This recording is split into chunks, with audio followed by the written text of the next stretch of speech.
Chapter 946. They are all here this time. The news of the Gu family's workshop not only distributing New Year goods but also holding a party spread. Many people had tears in their eyes as they stuck their heads out of the workshop.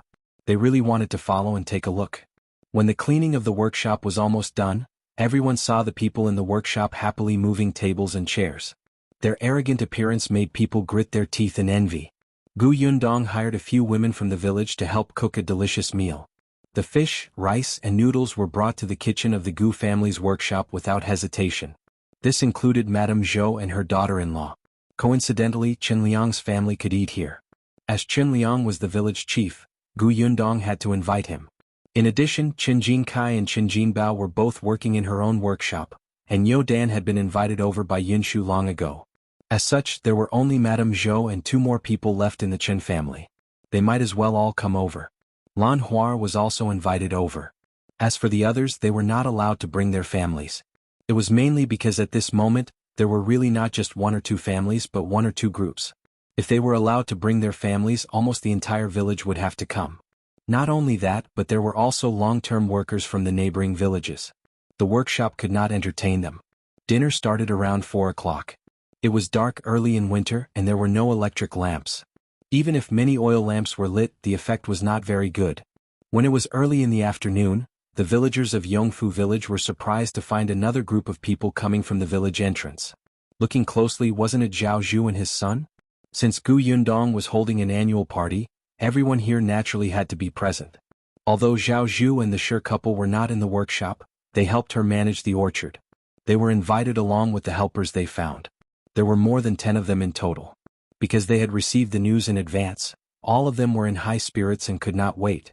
They had never heard of such an event, but there was a feast that they didn't have to pay for. Who wouldn't be willing to come? They didn't know that there would be New Year presents. In any case, they had to come if there was food. Gu Yundong felt that since everyone was working for the Gu family, they could take this opportunity to get to know each other and prevent conflicts from arising among themselves. That would be troublesome. Later, Zhuangzi and the others returned on the ox cart. Not only them but also Jiang Bao and the old doctor. Xiao Qingyuan was not around, so Gu Yundong had to help take care of his people, right? As for the shop assistants and shopkeepers in the prefectural city, they were too far away and there was nothing she could do. However, Gu Yundong had prepared large red packets for these people and would distribute them after the new year. The people in the village watched as they went to the Gu family workshop in waves. They were already so envious that they lost their temper. In any case, many people were surrounding the workshop and trying their best to look inside, especially some children. Seeing that the tables were already set, Gu Yundong got someone to bring a lot of melon seeds and peanuts for them to eat first. When a child ran in, she also gave him a handful. Seeing that there were more and more children, she was afraid that they would bump into something, so she simply picked up a cloth bag and handed it to Yunshu and Yuanji, asking them to carry it and distribute the stuff to the children. This lively atmosphere was even more noisy than the New Year. Finally, the time for the annual party that everyone was looking forward to arrived. Everyone at the 15 tables was sitting upright. Before the dishes were served, Gu Yundong walked to the front and began to speak. If you find any errors, ads pop up, ads redirect, broken links, non-standard content, etc., please let us know reports so we can fix it as soon as possible.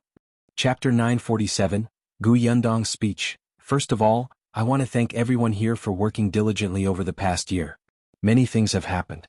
When the prefectural city opened for business, there was a shortage of stock. It was everyone who worked overtime to meet the demand. Manager Tong was assassinated and remained unconscious for a long time. It was also everyone who did their job in an orderly manner.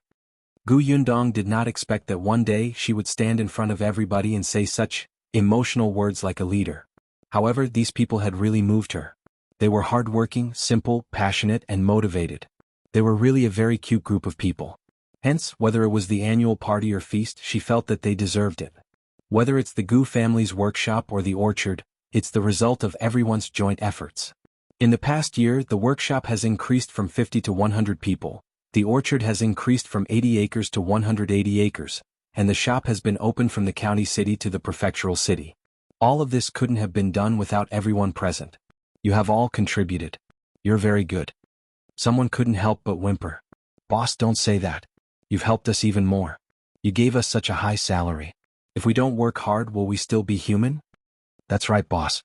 If it weren't for you, my house would still be a straw hut. I wouldn't even have a warm bed. That's right.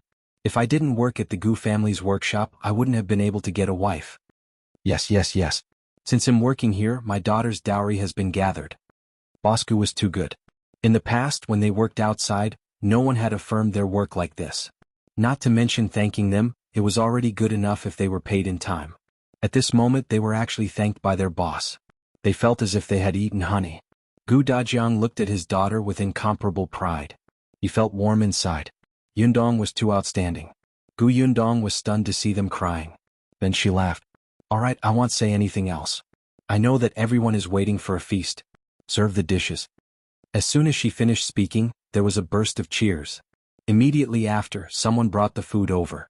In the countryside, the dishes were all served in big pots and bowls. The Gu family's feast was a real feast.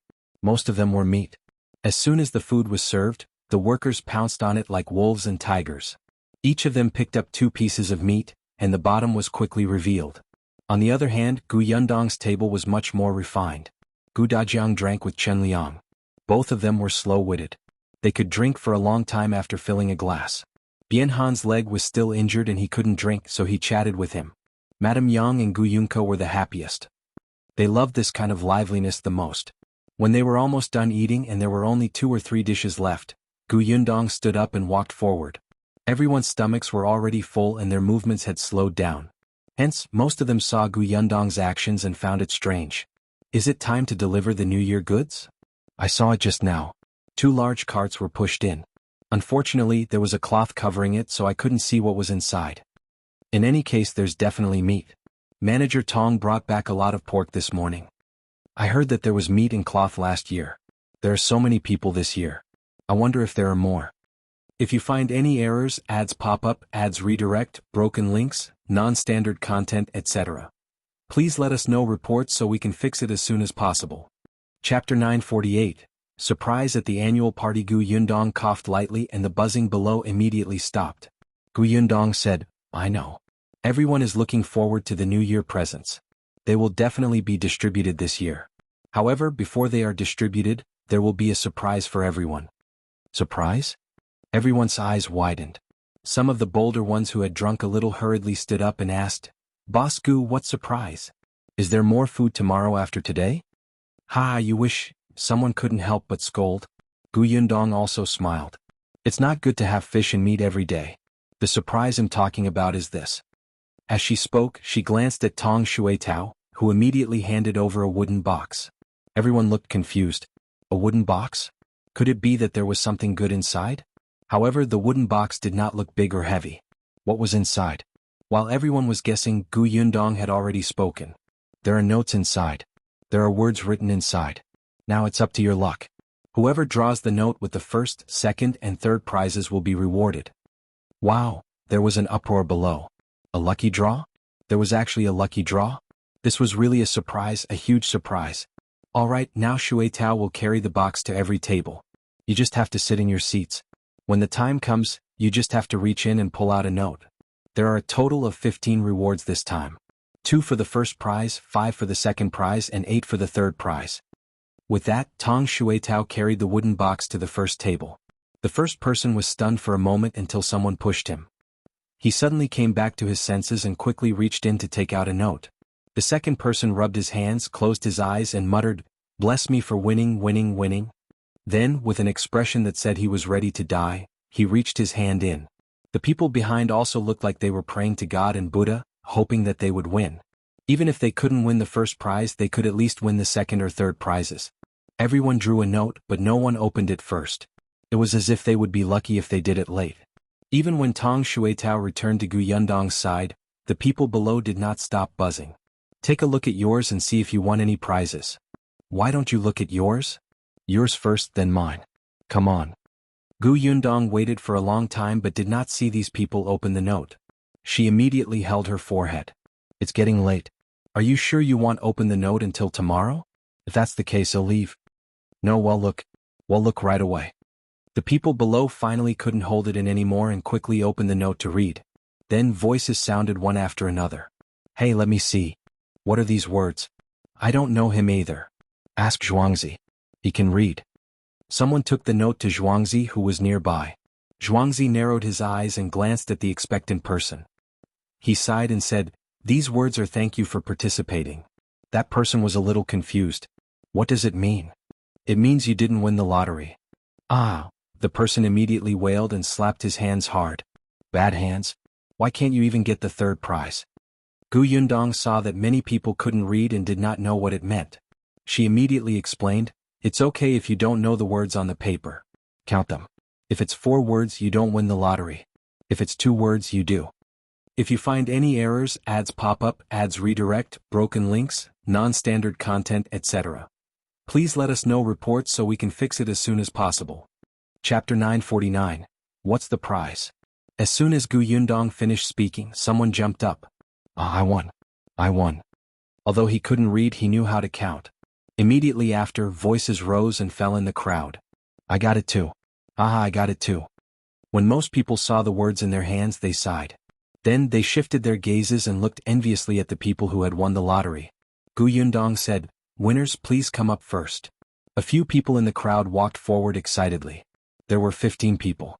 4 were women and the rest were all men. After all, the percentage of male workers was relatively large. They held the notes tightly in their hands. Their faces were slightly red from excitement, and their eyes were strangely bright. They handed the notes to Tong'an and asked him to tell them the prize they had won. After all, they could not read.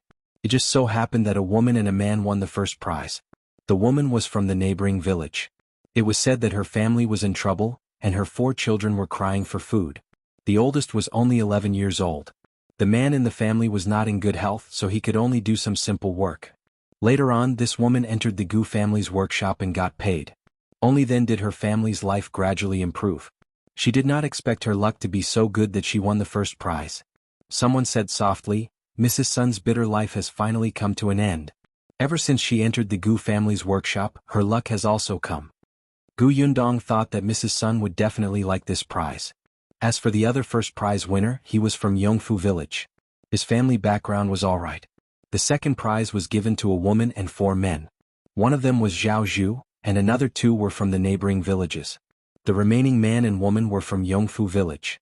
The remaining 2 women and 6 men won the third prizes. Some were from Yongfu village and some were from the neighboring villages. These 15 people were all very excited. Even someone as steady as Zhao Zhu clenched his fists tightly. Yundong got someone to bring everything up. "Next, let me tell you what the prizes are." She lifted the cloth on the first pile, revealing what lay beneath. "This is the third prize. There's not much. I hope you like it." Everyone leaned forward and saw boxes on the ground. Inside were cinnamon, red dates, peanuts, melon seeds, and other snacks. Everyone could not help but widen their eyes. This was quite a lot. This was enough to entertain guests for the new year. Moreover, there were many things that they could not bear to buy during the Lunar New Year. Not to mention there were 2 pots of wine. Judging from the logo, this wine seemed to be brewed by the Tao family in the county city. It was not that kind of cheap wine. Anyway, it was completely different from what they were drinking now. They had never even touched it. Many people present could not help but swallow their saliva. The 8 people who won the prizes were overjoyed and looked at the gift boxes eagerly. This box looked good too. Yundong distributed the items one by one. The 8 of them thanked her profusely. When they received the food boxes, they walked back to their original positions in satisfaction. The people at the same table immediately surrounded someone. They wanted to reach out to eat the things in the gift box, but he slapped them away. "What are you doing? This is what I have to bring back. I still have to show it to my wife. Don't think about eating it and don't mess it up. Look at how stingy you are." The person beside him snorted and continued to look ahead. There were so many delicious food for the third prize. He wondered what the second and first prizes were. He was so looking forward to it. If you find any errors, ads pop up, ads redirect, broken links, non-standard content, etc. Please let us know reports so we can fix it as soon as possible. Chapter 950. Second prize. The people sitting below were all very curious and urged him. Yundong did not keep them in suspense. She got someone to remove the cloth on the second pile. Soon many boxes were revealed below. Everyone was speechless. Why were they all in boxes? Could it be that they were also peanuts, red dates or something, but there were more portions? This is the second prize. 1 set of cutlery for each person. Although it was called a set, it was actually filled to the brim with a huge box. There were at least 4 sets of bowls, plates, chopsticks, spoons, and cups. There was also a small casserole and a kettle. There were also 2 pots of wine beside it. Wow! The people below exclaimed, their eyes wide open.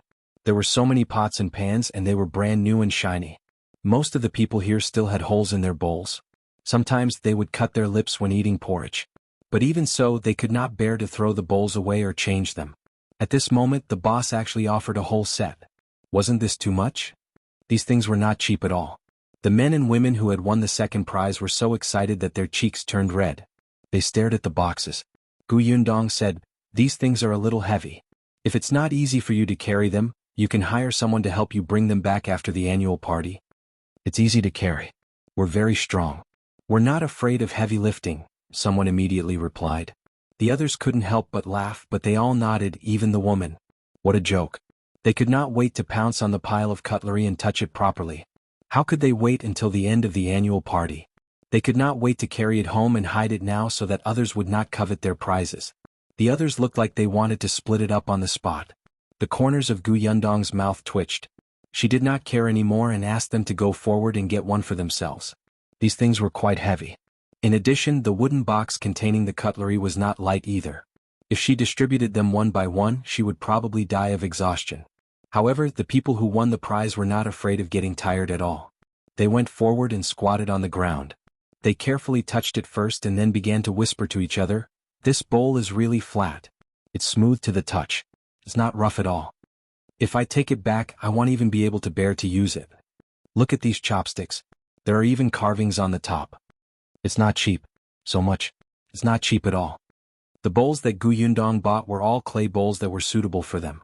She had originally considered porcelain bowls, but she was afraid that if they were given out, no one would use them and they would only be locked up. That would be meaningless. However, even if they were just clay bowls, the quality was very good. "Hey, are you done? If you've seen enough, come down quickly. We're still waiting for the first prize. Don't delay others." The people below couldn't take it anymore. These second prize winners were simply too detestable. Not only did they receive the award, but they also had to show off in front of the audience. They even pointed their butts at the audience. The audience simply wanted to rush up and beat them to death. Only then did they cough lightly and stop discussing. They quickly picked up their boxes. But it was really quite heavy. Therefore, other than the few men who carried it down one by one, the woman was in a difficult position. In the end, it was Tong Shuitao who helped her carry it to her own seat. If you find any errors, ads pop up, ads redirect, broken links, non-standard content, etc., please let us know reports so we can fix it as soon as possible. Chapter 951. First prize. After receiving the second prize, only the 2 people who had drawn the first prize were left. The 2 of them became inexplicably nervous. It was such a cold day, but their palms were drenched in sweat. Yundong asked someone to remove the last piece of cloth. Everyone felt that the last pile was especially big. They thought that there would definitely be a lot of prizes. As expected, as soon as the cloth was lifted, everyone's eyes widened. This time the prize wasn't contained in a box because it really couldn't fit in. Yundong said, "This is the first prize. There's a 10-caddy quilt, a mattress, a mat, a tent, and a pillow.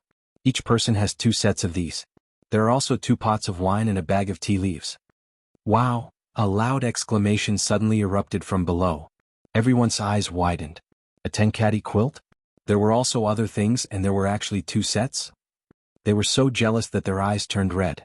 They looked at the 2 people who had won the first prize and wished they could swap places with them. Compared to the third and second prizes, this first prize was really generous. For example, most of the quilts in their families were only 5 caddies. At most, they were only 8 caddies. 10 caddies. It looked big and brand new. It would definitely be very warm if it covered them. In such weather, it was no different from sending charcoal in the snow. They wanted it very much. Many people subconsciously reached out their hands. Some even went up directly. If Yundong had not been standing there, they would have touched the prize. These things were not cheap. Not to mention the quilt, even the mattress was thicker than the hard blanket they had used for a few years. In that case, they could be counted as 4 quilts. Jealousy. Jealousy had changed them beyond recognition. Bad hands, bad hands. Why didn't they get the first prize? Why? Mrs. Sun, who had won the first prize, had reddened eyes and almost cried. It was true. What a thick quilt that contained 10 caddies of cotton. Her family was already in a difficult situation. There were only 2 thin blankets at home, one for her and her husband and one for the children. In the winter they could only cover all their clothes with them, but even so, they would often wake up in the middle of the night from the cold. Originally, when she entered the Gu family workshop this year, she finally had some money saved. She planned to buy some cotton after her salary was paid, so that she could stuff the blanket and make it thicker. Because of this, she did not even buy any New Year goods. She did not expect her luck to be so good that she directly drew 2 quilts. That was great.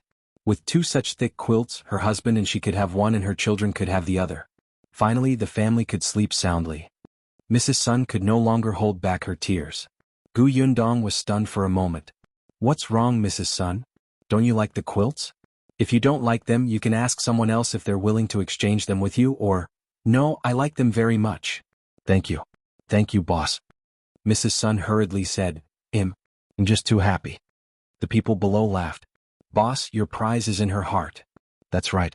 Boss, you know us too well." Only then did Gu Yundong feel relieved. She said to Mrs. Sun, "There are a lot of things and they're very heavy. Can I get someone to carry them back for you later?" Yes, thank you." Mrs. Sun was so happy that she could not say anything. Not only him, but the other man who had also won the first prize was also very excited. If you find any errors, ads pop up, ads redirect, broken links, non-standard content, etc., please let us know reports so we can fix it as soon as possible. Chapter 952. New Year's goods for everyone. He didn't lack quilts, but he really didn't have one that weighed 10 caddies. These quilts were especially beautiful. Coincidentally, his daughter was about to get married. This quilt would be a great honor for her as a dowry, and the color was festive. And that wine and tea leaves were all good things. What should he do? He could not bear to take them out to drink on his daughter's wedding day. However, he quickly said to Gu Yundong, "Boss, thank you so much." Gu Yundong waved her hand. "Since you both like them, I'm relieved. Leave the things here first. When you get back, you can get someone to help carry them back." Sure thing. The 2 of them did not touch it. After all, they could not bear to. Their hands were too rough. What if they broke it? However, when they returned to their seats, the people around them surrounded them. All of them were very enthusiastic and said that they wanted to help carry the prizes home. In fact, they wanted to take a closer look and touch the prizes. There was a lot of noise below. They were too happy about winning the prize. Whether it was the first, second, or third prizes, they were all envious. Initially, Gu Yundong had thought that the first prize could be a cow or a donkey. After all, many companies in the modern era had cars for annual party prizes. Later on, she thought about it and decided to forget it. Hers was just a small workshop, and it was the first annual party. What would she do in the future if she were to give away cows and donkeys now? Therefore, after pondering for a while, she decided to give them something practical. Judging from their reactions, they should be very satisfied. Alright, the lottery is over. Next, everyone will have a share of the New Year goods. As soon as Gu Yundong spoke, the people below instantly fell silent. As soon as they heard about the New Year goods, everyone immediately sat up straight. After all, these were really in their hands and had nothing to do with others, so there was no need to be envious. Therefore, getting the New Year goods was more important. Soon Tong An and Tong Ping pushed the cart over. It was filled with meat and everyone's eyes lit up instantly. Even though they had just finished eating a big meal, they could not help but swallow hard. Several ways to cook pork flashed across their minds. 2 caddies of meat for each person. Everyone, don't be anxious. Everyone has a share. Gu Yundong led the Gu family in pieces of pork. Everyone was distributed. Even the 2 little fellows, Yunshu and Yunka, were helping excitedly. They swung their legs upside down and handed the meat to the villagers. After the meat was distributed, the cloth was given away. White sugar followed, and the last was pastries. There were a total of 4 items and everyone's hands were filled with them.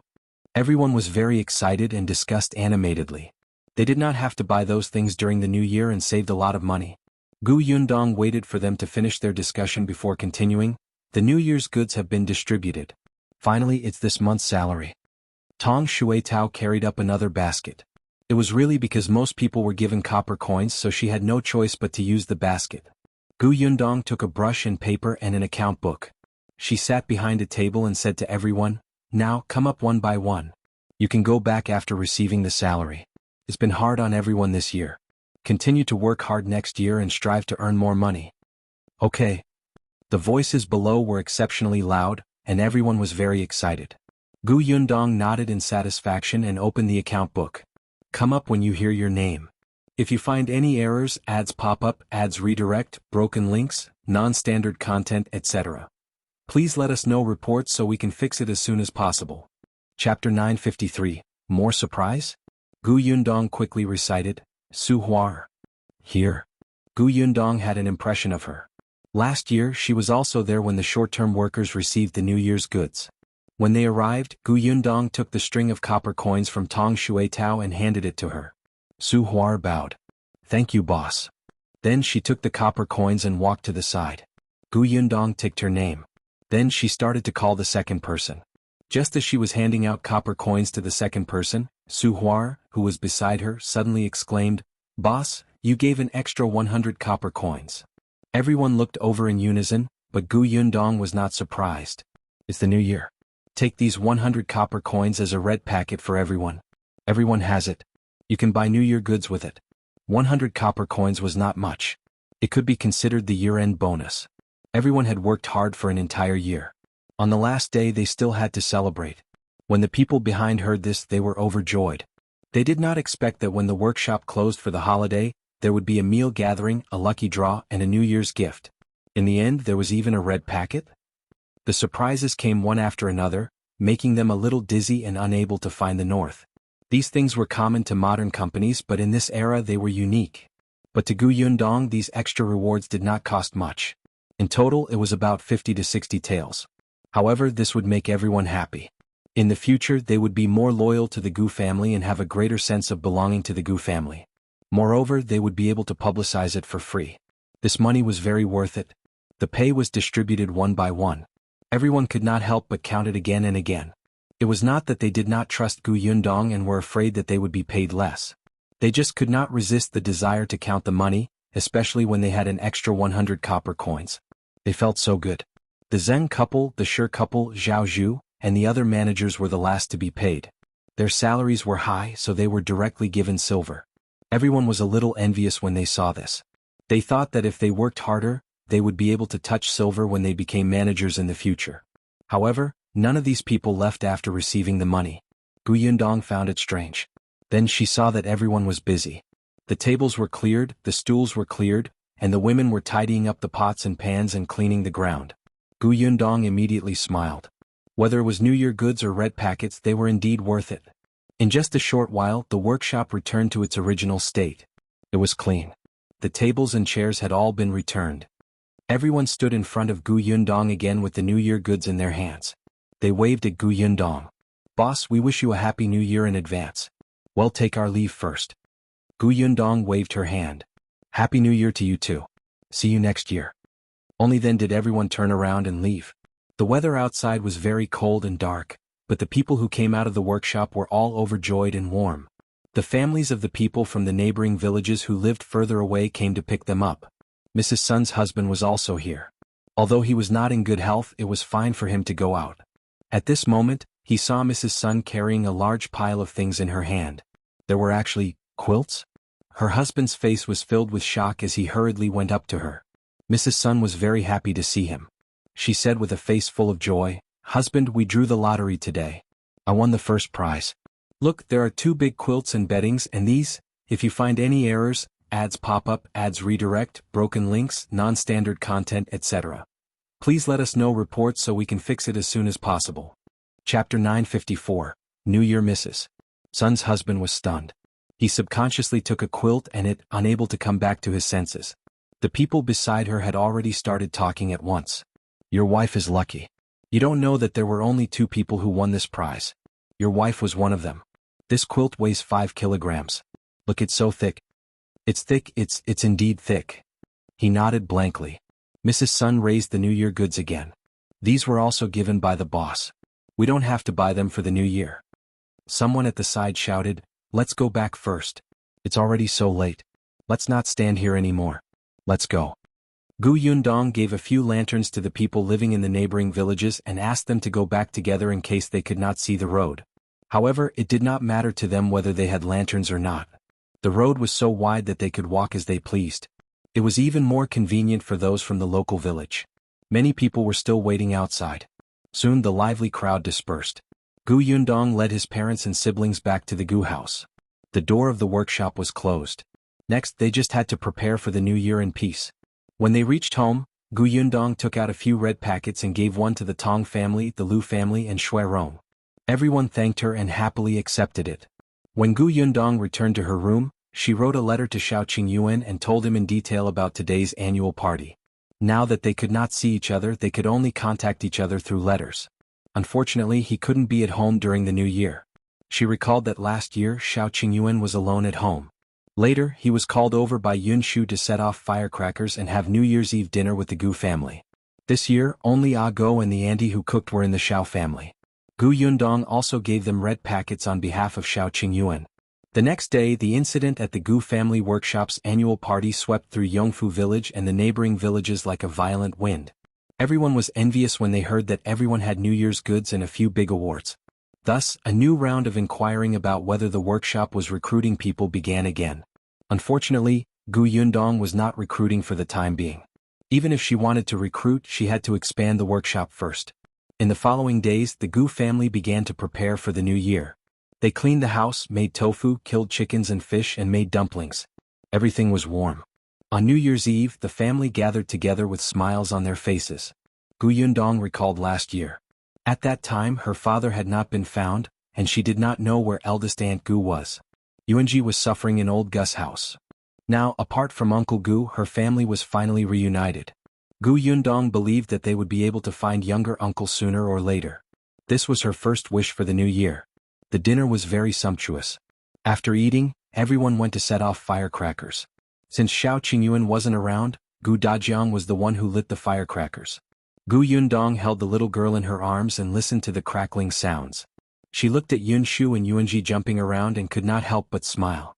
After the firecrackers were released, Yun Shu and Yuanji ran in to move the fireworks out. The two of them were bold enough to light the fireworks themselves. The fireworks rushed into the sky with a bang and exploded. The people in the village looked up one after another. The children's voices were especially cheerful. The crowing of chickens and barking of dogs made the night in Yongfu village seem like a busy city. After the fireworks ended, fireworks exploded in the sky on the other side. If you find any errors, ads pop up, ads redirect, broken links, non-standard content, etc., please let us know reports so we can fix it as soon as possible. Chapter 955. Gu Yundong is also a junior who is doted on. The Gu family could not help but turn their heads and look in the direction of the fireworks. Yunshi's eyes lit up. She jumped and said, "It's Niu Don house. It must be his house that set off the fireworks." Gu Yundong smiled and nodded. It was indeed in the direction of Qin Liang's house. It seemed that the Qin family had earned a lot of money this year and was extravagant. After New Year's Eve, it would be New Year's Day the next day. It was different from last year. Last year, Gu Yundong could only give out red packets. The only red packet that was given to her came from Xiao Qingyuan. She had placed it in a box and kept it in the space. This year, when Gu Yundong woke up, she received red packets from her parents, aunt and father. Looking at the red packets in front of her, Gu Yundong's eyes burned. This was the first time in many years that she had received a red packet from her family and elders. Gu Yundong felt that her life was complete. She put away the complicated and sour feeling in her heart and reached out to take them. "Thank you, father and mother. Thank you, eldest aunt and uncle. Happy New Year." Gu Dajiang patted her head. "Happy New Year. I hope you'll be healthy and safe in the new year. Be happy every day." As he spoke, he felt a little reluctant. Gu Dajiang had a feeling that this year might be Yundong's last year receiving red packets as an unmarried girl. Next year, she might even have to bring Xiao Qingyuan along. Thinking about it, he started to dislike Xiao Qingyuan again.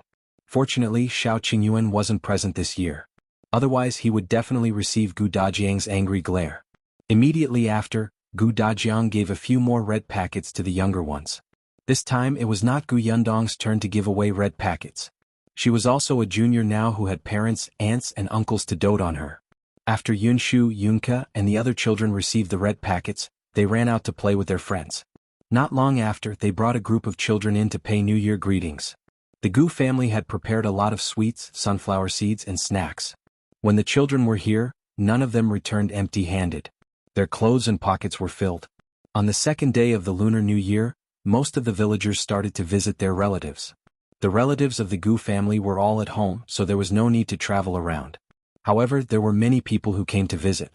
The Gu family stayed at home to entertain the guests. On the third day of the Lunar New Year, the whole family went up the mountain to visit Bien Mulan. It was Bien Han's first time back. It was inconvenient for him in a wheelchair.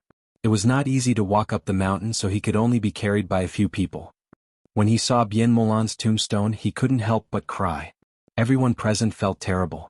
They were living a good life now, but Bien Mulan couldn't enjoy it. After crying for a while, the Bien family calmed down a little and went down the mountain. On the 4th day of the Lunar New Year, Gu Yundong and his family went to Qin Wenzheng's house to visit him. On the 5th day of the Lunar New Year, Gu Yundong went to the Lu residence again. Lu Wei was not around and went out to play. However, Lui was at home. He had a good relationship with Yun Shu and Yuanji and insisted that they stay for the night. On the 6th and 7th day of the New Year, Gu Yundong went to take a look at other people's houses. On the 8th day of the New Year, the workshop reopened and all the workers returned. Gu Yundong looked at their flushed faces. This meant that they all celebrated the New Year in happiness. Sure enough, after the workshop started, everyone worked even harder. However, Xiao Qingyuan hadn't returned yet. He had sent a few letters back, saying that everything was going smoothly. Although Gu Yundong was looking forward to his return, she was also very busy. After all, her father would be taking the imperial examination at the beginning of next month. If you find any errors, ads pop up, ads redirect, broken links, non-standard content, etc., please let us know reports so we can fix it as soon as possible. Chapter 956. 10 Thin Clothes. Gu Yundong was still a little excited about the imperial examination. Not only her but everyone in the Gu family was on high alert, especially Gu Dafeng. As Gu Dajiang's sister, she knew best about his helplessness when he wanted to study as a kid. She accompanied him through the experience of being chosen by the old elementary scholar and recognized by the old patriarch. Later on, the old patriarch and the old elementary scholar passed away one after another. Originally, he was just close to taking the preparation scholar exam, but his rights were directly stripped. In the end, he put down his books and worked in the fields all day. Gu Dafeng had accompanied him all this way. At that time, he saw his younger brother, who was clearly talented, good at studying and motivated, but because of Madame Zhao's suppression, old Gus inaction, and the patriarch's personal grudge, he cut off his chance to study. This made Gu Dafeng hate the Gu family very much. She wanted to protect Gu Dajiang, but it was too difficult. She was still young at that time. Dealing with the 3 mountains above her was no different from courting death. Therefore, now that Gu Dajiang could participate in the imperial examination, the joy in Gu Dafeng's heart could not be described with words. She had even cried behind someone's back. Gu Yundong knew that there was no need to worry about endorsement and recognition. With Qin Wenzheng's help, what she needed to think about now was how to let her father perform normally in the examination hall and strive to pass in one go. The county exam was in February. There were 5 subjects and each one was only for a day. It was still bearable. After all, he did not have to stay in a narrow examination shed and endure the consequences of his back aching and legs weakening. However, the weather in February was still very cold, so it was still very important to keep warm. It was just that she had heard that when entering the examination hall, hats were not allowed to be double-layered. The leather jacket had to be stripped of its skin, and the felt clothes were removed from the inside. The clothes and robes were all single-layered, the socks were made of single-layered felt, and the shoes were made of thin soles. Just thinking about these rules made Gu Yundong feel cold. She touched her chin and went to look for Gu Dafeng. She said, "Eldest aunt, I think we have to prepare at least 10 pieces of single clothes for father. Otherwise, he'll shiver from the cold." Gu Yundong's embroidery skills were still not good. After all, this was Gu Dajiang's clothes. It was not good for her to ask Shinsidian to make it, so she simply looked for eldest aunt. Gu Dajiang happened to walk over. When he heard that, he looked at himself. Single clothes, 10 pieces. "Well, Yundong, the weather is already getting warmer next month, so there's no need for so many," he said. "If I put all 10 clothes on, I'm afraid I won't even be able to straighten my hand. How can I write?" Gu Yundong waved her hand. "It's okay. Make the clothes inside smaller and the clothes outside bigger." "But that's still uncomfortable." Gu Yundong turned around and said solemnly, "Father, it's better than catching a cold. At least wear it when you go in. If it does affect your performance while you're holding the brush, then take it off." His daughter was so concerned about him. It was as if he would hurt her heart if he rejected her again. Gu Dajiang nodded. "All right." Gu Yundong was satisfied. He thought for a while and suddenly slapped his forehead. "I almost forgot." "Forgot what?" Gu Dafeng asked. "Father, each of you has a test tent, right? Moreover, you have to draw lots to determine the location of the test tent?" Gu Dajiang had already asked around. That's indeed the case. What's wrong? I'm worried that you won't get a good spot. Gu Yundong frowned. Father, what if you get a spot next to the toilet? Well, what could he do? Acknowledge his bad luck? If you find any errors, ads pop up, ads redirect, broken links, non-standard content, etc. Please let us know reports so we can fix it as soon as possible. Chapter 957. Yundong is right. Gu Dajiang was already mentally prepared, so he didn't think much of it. On the other hand, Gu Dafeng became nervous. Then what should we do? If you draw a spot beside the toilet, won't you have to smell that disgusting smell for the entire day? How can you write? How can you think? How can you eat? Gu Yundong nodded and said in agreement, Also, I heard that some candidates get nervous easily when they enter the examination hall. When they are nervous, their stomach hurts. When it hurts, they have to go to the toilet. If they come a few more times, my father will probably faint from the smell. That won't do. Yundong, can you get someone to change your father's position? After saying that, Gu Dafeng asked worriedly, This shouldn't be considered bribing the examiner, right? It's just changing his position. It's not like he cheated. Gu Yundong shook her head. No, I heard that the examination is especially strict. Such private transactions can't be made at all. Otherwise you'll be beheaded. Then what should we do? Gu Dafeng was anxious. It wasn't easy for your father to have the chance to take the imperial examination. How can he destroy it on the toilet? Gu Dajiang was speechless. Wait, are you guys mistaken? This is just a possibility. Why does it sound like you've already confirmed that he'll definitely sit in the test shed beside the toilet? Hey, there are so many people taking the exam.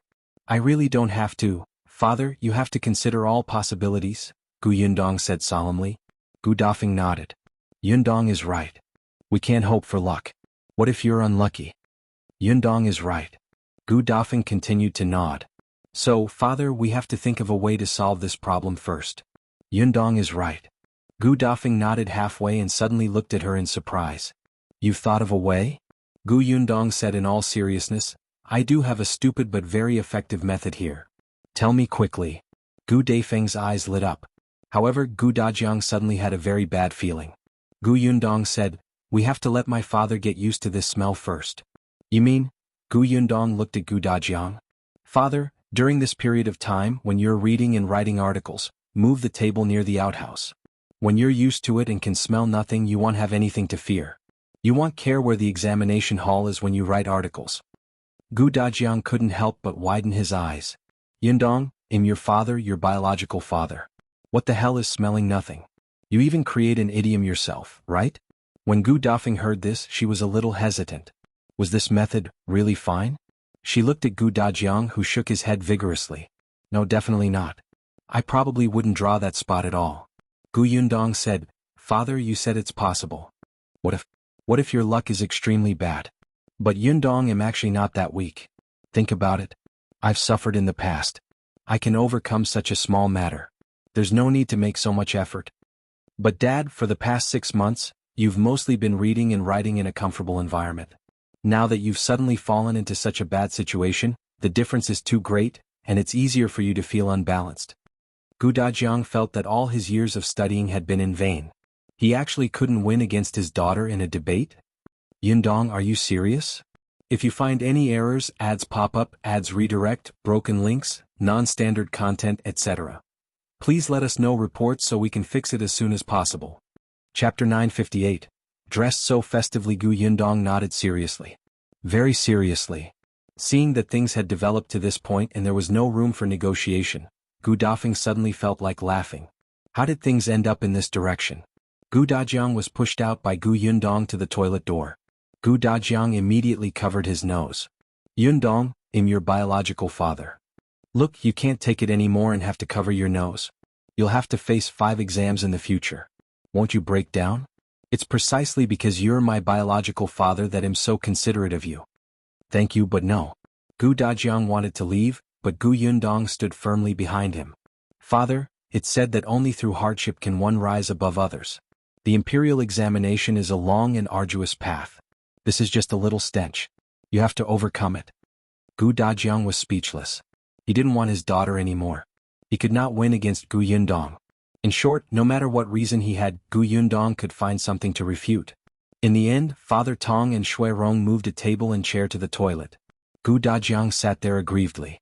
The veins on his hand that was holding the brush throbbed, and he almost showed everyone how to break the brush with his bare hands.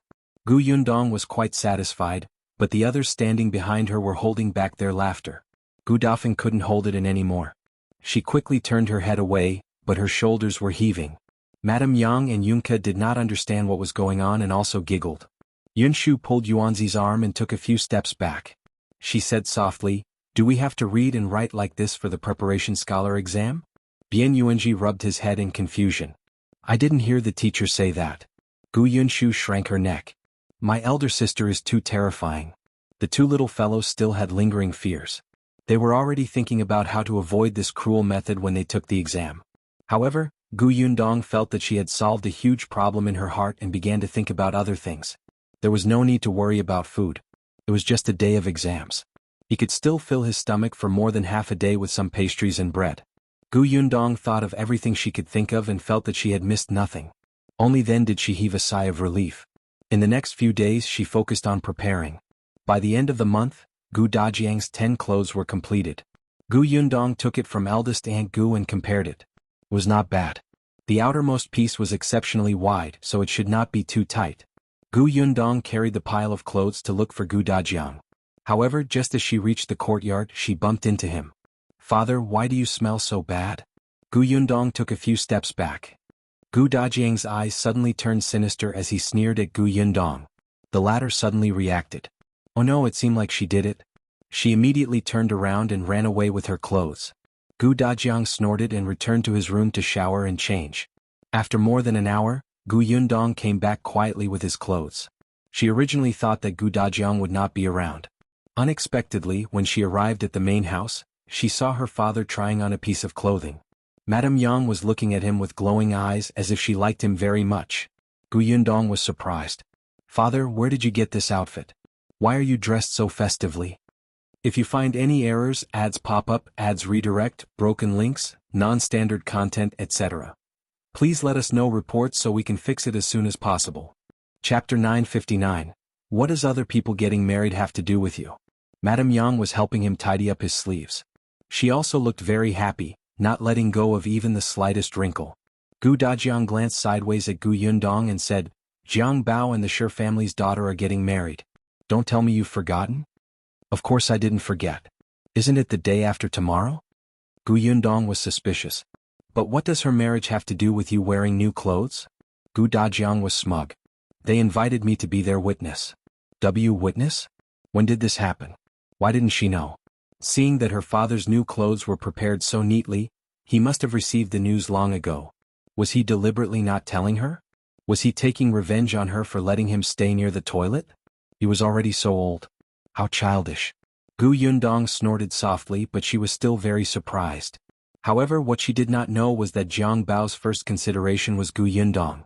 Speaking of which, Gu Yundong and Xiao Qingyuan were more or less matchmakers for him and Lan Huaner. If she hadn't hired Zhuangzi, if Boss Xiao hadn't hired Jiang Bao, the two of them wouldn't have known each other. Naturally, Zhuangzi wouldn't have introduced the girl to her. Therefore, to them, Gu Yundong and Xiao Qingyuan were matchmakers, benefactors, and esteemed guests. However, Xiao Qingyuan was not around. Gu Yundong was not married after all. It was not appropriate for her to be a witness. Hence, after some thought, Jiang Bao thought of Gu Dajiang. This was Boss Gus's biological father and Boss Xiao's future father-in-law. He was also a scholar. It was said that he would be participating in the imperial examination soon. At that time he would be the elementary scholar. Their witness was the elementary scholar. If word got out, wouldn't it be glorious? Hence, the Shi couple and the Jiang family came to invite Gu Dajiang. This was the first time Gu Dajiang was a witness. For some reason he was a little excited. Hence, on the day of Jiang Bao and Lan Hua's wedding he woke up early. After dressing up, he got Shui Rong to put on a carriage and went to the Jiang family village. As the witness, Gu Dajiang naturally had to go to the man's side. Gu Yundong brought the rest of the Gu family to the Shi residence. Gu Dafeng and his husband did not go. After all, they did not have much of a relationship with the newlywed couple. In addition, Bian Han's leg was inconvenient. There were too many people and it was easy to get injured if they squeezed around. When the Shi family got married, the entire village became lively. In the past, Shi Dashan and his wife were timid, and Zhuangzi was a hooligan. Lan Hua was the only sensible and smart one in the family. However, no matter how smart she was, having such a family would also drag her down. Therefore, when families with slightly better conditions were looking for a wife, they would not consider Lan Huar. However, in less than a year the Shi family had changed drastically. Lan Huar had married into a good family. She heard that Jiang Bao was going to the prefectural city soon. This time, most of the people in the village came to the Shi family's treat. When Gu Yundong entered, it was already bustling with noise and excitement. Many villagers came over to help. Some were cooking, some were carrying tables. Most of them knew Gu Yundong. When they saw her family coming, they raised their hands to greet her. Gu Yundong nodded and responded to them one by one. Then she brought the children to see the bride. Lan Huar sat in her room. The Shi family had renovated the house. She had a separate room and it was quite big. Hence, when Gu Yundong entered, there were already many people sitting in the room. However, there were a few familiar faces. They were ladies and women from the village and some were complete strangers. They were probably relatives of the Shi family. If you find any errors, ads pop up, ads redirect, broken links, non-standard content, etc., please let us know reports so we can fix it as soon as possible. Chapter 960. Gu Yundong adds makeup. When Lan Huar saw Gu Yundong, she quickly stood up. Gu Yundong quickly made her sit down. Sit properly. Don't mess up the wedding dress. I just brought a few children over to take a look. They all said they wanted to see the bride. As she spoke, she lowered her head and looked at Yunshu, Yunke, Yuanji and Lu Hongqiao. The few of them stuck half their heads out from behind her. Their faces were a little red and they looked a little embarrassed. The bride is so beautiful. Young lady Yunke was the sweetest. She took a few steps forward and raised her small head. Her eyes were shining as she watched. She could not bear to move. Lan Huar was embarrassed by her gaze. She quickly picked up the candy beside her and fed her one. Kiki looks good too. Come eat the wedding candy. Yes, it's delicious. Thank you, Sister Lan Hua. Lan Huar also distributed wedding candy to the other children, including Gu Yundong. The Shi family's conditions were better now and they had a lot of sweets, but they couldn't give them away casually. After all, sweets were really expensive. The children took the candy and looked at the bride. They were immediately chased out by Gu Yundong. When I came over just now, I saw Nyo Dan and Zheng Lu playing outside. You guys should hurry up and join them too. The few of them immediately dispersed and ran out of the door. Gu Yundong took out a red packet and handed it to Lan Huar. Take this. I wish you a happy marriage and a happy life with Jiang Bao. Then she took out a silver hairpin to add makeup to her appearance. After that, Gu Yundong left the room with Madame Yang. As soon as she left, everyone in the room surrounded her and stared at the hairpin with burning eyes. Yundong is so generous. This hairpin doesn't look cheap. Let me see. With this amount and this style, it must be no less than 3 taels of silver. Lan Huar, this is your dowry. You have to keep it well. That's right. Don't lose it. Otherwise you'll cry to death and let boss Gu down. Lan Huar was originally very relaxed, but when they said that, she was immediately extremely nervous.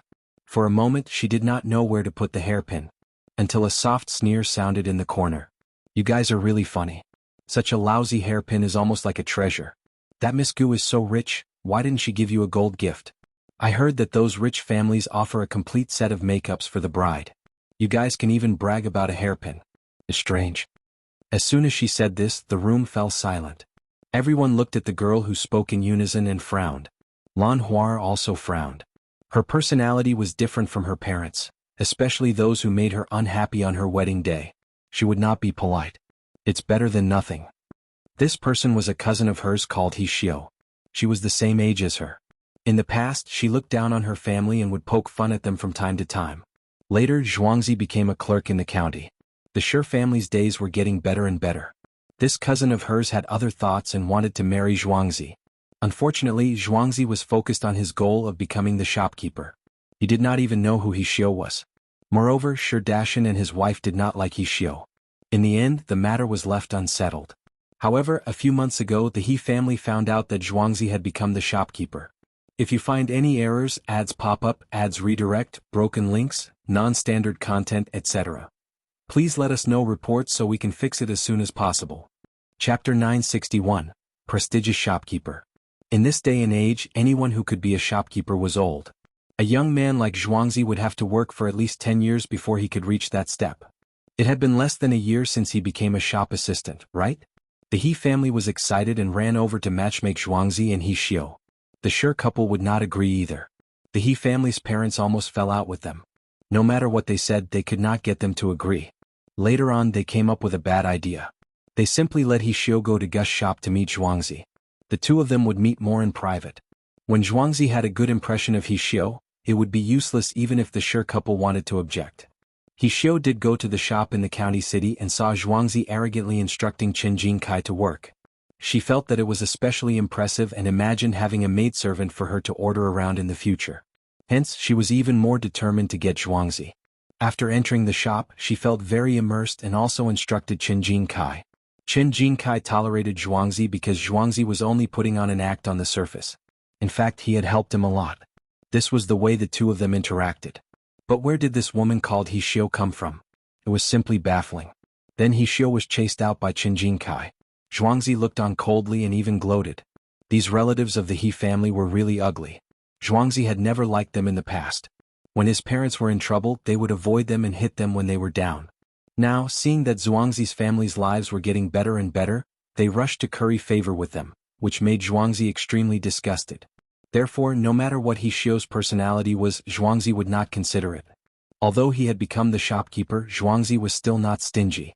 He went straight to He Xiu's village to look for the He family's parents. If they let He Xiu pester him again, he would make a fuss that the entire village would know and make He Xiu unable to marry in the future. If He Xiu had the guts to marry him, he would also have the guts to beat her to death. As for being filial to his parents-in-law, don't even think about it. He Xiu's family really felt that he could do it. They were a little timid. After weighing it for a while, they still felt that they should let it go. Hence, they restrained He Xiu and stopped her from looking for Zhuangzi. Lan Hua did not expect He Xiu to make things difficult for her here. With her temperament, she actually looked down on Yundong's gift? What a joke. He Xiu was a little angry after being rebuked by Lan Hua. She stood up and wanted to quarrel with her. However, she was quickly suppressed by her sister-in-law. Stop it. Today is Lan Hua's big day. If you make a fuss, Zhuangzi will be the first to not let you off. It's not like you don't know Zhuangzi's temper. He Xiu took 2 deep breaths and endured it. In the end, she did not say anything. However, after lowering her head, her eyes darted around and her gaze landed on the hairpin. The He family's sister-in-law immediately changed the topic, and everyone looked away from He Xiu. The chattering in the room quickly became lively again. Not long after, there was a sudden commotion outside. Immediately after, a child ran in and shouted, "The groom is here. The groom is here." He rode a tall horse over. He's so awe-inspiring. Everyone in the room stood up and chuckled as they asked Lan Hua to quickly cover her head. After a while, there was even more noise outside. There were a lot of people in the room. Soon, a portion of them went out. He Xiu also squeezed out of the crowd. If you find any errors, ads pop up, ads redirect, broken links, non-standard content, etc., please let us know reports so we can fix it as soon as possible. Chapter 962. Madame Yang is a fool. However, no one realized that He Xiu had something in her hand when she went out. Jiang Bao was blocked outside the door by Zhuangzi, Big Chen and Gosheng. One moment they wanted him to flip around and the next moment they wanted him to recite poetry. The onlookers were overjoyed. However, Zhuangzi thought that he knew a few words and even pretended to come up with couplets, causing Yunshu and the children to laugh. Jiang Bao was quick-witted. In addition, he called Ah Go, a skilled person, over to help. Not long after, the people in the courtyard could not stop them and let them in. Gu Yundong stood in the crowd and watched the commotion. She suddenly thought of Xiao Qingyuan. She didn't know when he would be back, but she had received a letter from him 2 days ago. He only said that everything was going well and that he would try his best to rush back. After all, it was a messenger pigeon. It was not appropriate to write some confidential information on it. Gu Yundong slowly exhaled. When he looked over again, he saw that Jiang Bao had already been escorted into the bride's room by everyone. Soon he carried the bride out. The group of people cheered over there as if they had married a wife. Jiang Bao had specially gotten someone to carry a bridal sedan chair over. In this day and age, when one got married in the countryside, those who were really poor would directly walk back. Those with slightly better conditions would drive a carriage over to pick the wife up. It was the first time in Yongfu village that someone like Jiang Bao rode a tall horse and got someone to carry a red sedan chair. Update by N0 Go. C0 The villagers were extremely envious, especially those young wives. When they thought about how their weddings had been cold and cheerless previously, but Lan Hua could sit in the bridal sedan chair, their hearts itched. Lan Hua will enjoy life in the future. That's right. Who would have thought that the Sher family would have such good fortune a year ago? The Sher family is lucky. They're following the Gu family now. When Lan Hua returns to the family, I heard that Zhuangzi and the Sher family's son-in-law are going to the prefectural city. He Xiao was very disdainful when she heard this. Just wait. She wanted to see if the Gu family would always take care of the Sher family in the future. Lan Hua was taken away. Sher Dashan and his wife were reluctant, and their eyes were red. Even though Jiang Bao had repeatedly promised to take good care of Lan Hua and not let her suffer, they were still worried. It was only when the bridal sedan was further and further away and could no longer be seen that Sher Dashan turned around and started to call everyone into the courtyard to eat. Gu Yundong sat at the head of the table with Madame Yang beside her. However, Madame Yang was a child. After eating, she got off the table and went to play with Yunka. Gu Yundong let her be and only let Lu Hongxiu keep an eye on her.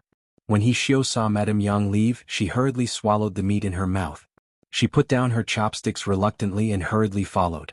Madame Yang liked to play with children. In the past, there were children who secretly scolded her for being a fool. Later on, the Gu family became better and better and Gu Yundong became more and more domineering. These children were reminded by the adults not to offend the Gu family. Moreover, because Yunshu was good at her studies and had a lot of experience, she had vaguely become the king of children in this village. Therefore, when Madame Yang came over, the children were also very friendly to her. However, He Xiao frowned. It was mainly because Lu Hongxiu was watching over Madame Yang, so she couldn't find a chance to get close to her. He Xiao had already thought it through. Madame Yang was a fool. She was easy to deceive and trust.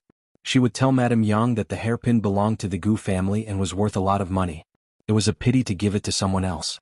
Wouldn't it be good to leave it for her daughter as a dowry in the future? She could make her daughter proud later.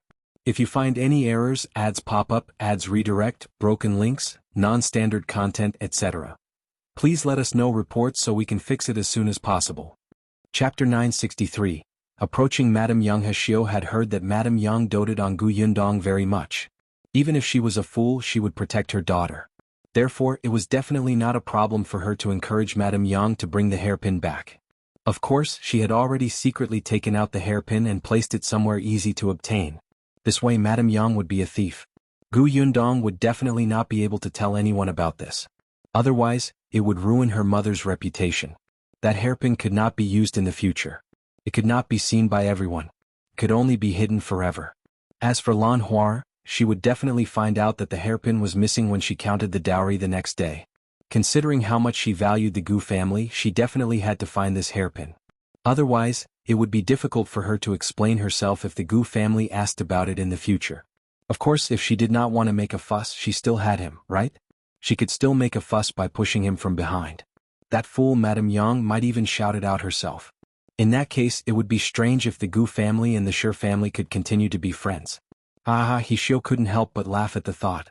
And yet, she had a good plan, but that brat Lu Hongxiu had been following Madame Yang, so she had no way to do anything. He Xiao was a little anxious. If this continued, Gu Yundong and the rest would finish their banquet.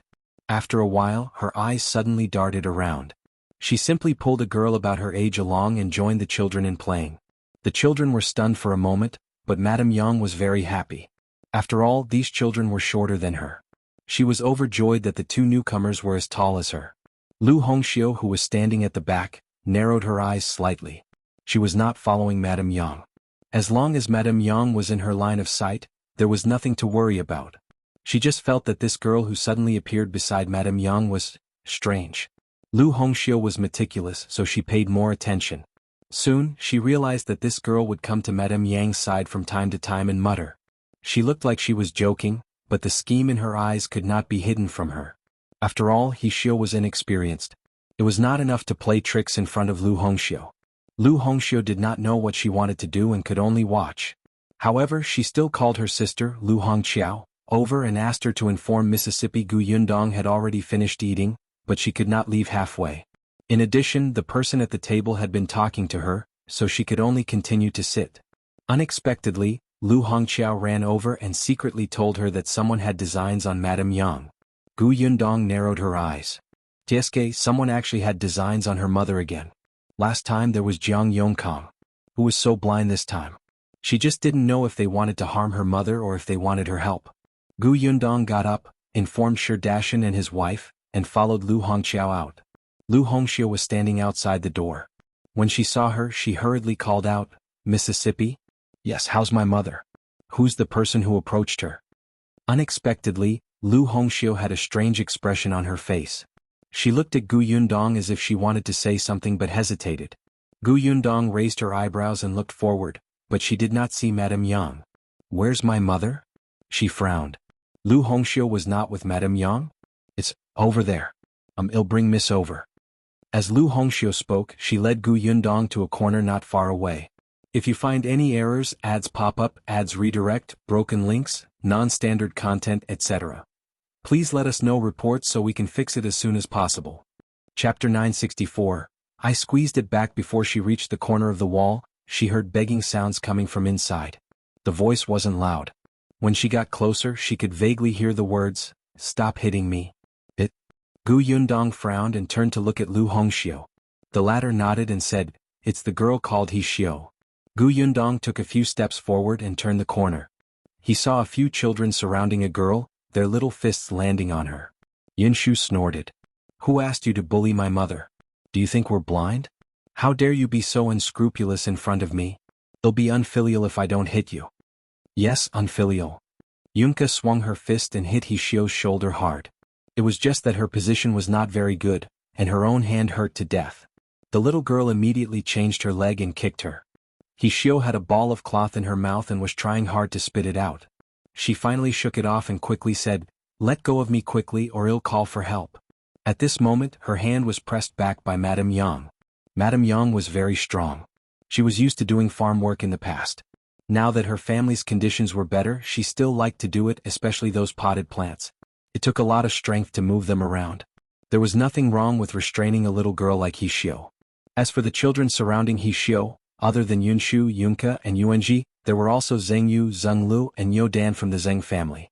However, only Yunshu and the other two attacked. The others acted as a wall and surrounded He Xiu. The corners of Gu Yundong's mouth twitched. After watching silently for a while, she finally said, "What happened?" The few of them turned around at the same time. Madame Yang couldn't help but loosen her grip. He Xiu immediately took the opportunity to escape and took 2 steps back. Now that her hands and feet were free, He Xiu immediately said, "Miss Gu, you saw it with your own eyes. I was blocked here by your mother and your brother and sister. Look at my clothes. They're all footprints from their kicks. My body hurts to death. If I walk out now, others will know that they're bullying me with numbers. I'm afraid your Gu family's reputation will be ruined." Oh, the guilty party was the first to complain. Gu Yundong found it funny. "Why did they hit you? What else could it be? Naturally, they flew into a rage out of humiliation because I didn't give in to your mother when we were playing." "Nonsense." Yunshu immediately retorted. She said to Gu Yundong, "Eldest sister, she has ulterior motives. She actually wanted to instigate mother to steal. She has evil intentions. We can't let her off easily." "I didn't," He Xiu immediately retorted. Madame Yang snorted heavily. "Yes, you did. You told me yourself. You said that you wanted me to take back the hairpin Dong Dong gave to Laner. That belongs to Dong Dong. You even know where the hairpin is."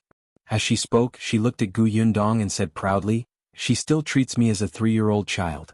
How could I fall for such a trick?" Gu Yundong nodded. "Mother is the best." Madame Yang agreed. "That's right. Dong Dong said that what she gave away belongs to someone else. How can I take it back? That's called going back on your word and being despised. How can I let Dong Dong be despised, so I rejected her very firmly. I didn't expect, she actually called me a fool and even pinched me." Yunka raised her hand. "I saw it, so I pinched her back." "I pinched her back too," Madame Yang said impatiently. "If you find any errors, ads pop up, ads redirect, broken links, non-standard content, etc. Please let us know reports so we can fix it as soon as possible." Chapter 965. Big sister is right. Yunshu and Yuanji, who were standing at the side, also nodded vigorously. "We've all pinched her back." Gu Yundong, "Big sis said that we can't be quiet when we're being bullied, especially when the situation is advantageous to us. There are so many of us and we're on our own territory. I'm also a future martial arts expert. There's no reason for me to not retaliate when someone attacks, right?" Yunshu had always treated Gu Yundong's words as a wise saying, and he carried it out very thoroughly. As for martial arts master, this was something he had self-proclaimed. Ever since the accident that almost cost Tong in his life, Yunshu had been very active in practicing martial arts with him. Yunji was the same. However, while Yunshu was very good at studying, his talent in martial arts was really ordinary. Still, he was very hardworking and firmly believed that he would definitely be an expert in the future. Gu Yundong nodded. You're right. As expected of what she had taught him. Was very good. However, He Xiu, who was at the side, almost vomited blood. Indeed, she had only pinched Madame Yang, but that was not serious. It was not heavy at all and did not hurt her. In the end, these brats had pinched her arm until it was bruised. Even now she still felt a dull pain. What was worse was that not only did they push her into this corner, but they also taught her a lesson. He Xiu was filled with regret. Madame Yang was not an ordinary fool. Gu Yundong looked at He Xiu. So, you want to scheme against my mother, right? And I gave that hairpin to Lan Huar. It should have gone to the Jiang family with Lan Huar now. Why is it still here? Did you steal it? He Xiu's heart skipped a beat and she quickly looked up. Unexpectedly, she met Gu Yundong's sharp gaze and immediately defended herself. I didn't miss Gu. Do you believe what they say? The children just don't like me and are messing with me. I've never said anything about a hairpin. Never. If you don't believe me, look at your mother. Do you see any traces of me pinching her? After saying that, she wanted to walk out. Forget it, I want to argue with the children. I'm unlucky. Can I leave? He Xiu wanted to leave before Gu Yundong could react. Unfortunately, just as she turned around, Tong Shuitao stood behind her. Immediately after, Gu Yundong's faint voice sounded from behind. You're a guest of the Shi family. You clearly know the relationship between the Shi family and my family, but you still want to use that hairpin to frame my family. You have a grudge with the Shi family and want to sow discord, right? Tell me, where is that hairpin? He Xiu's expression changed. She wanted to leave, but her path was blocked. She wanted to defend herself, but Gu Yundong seemed to have guessed her intentions.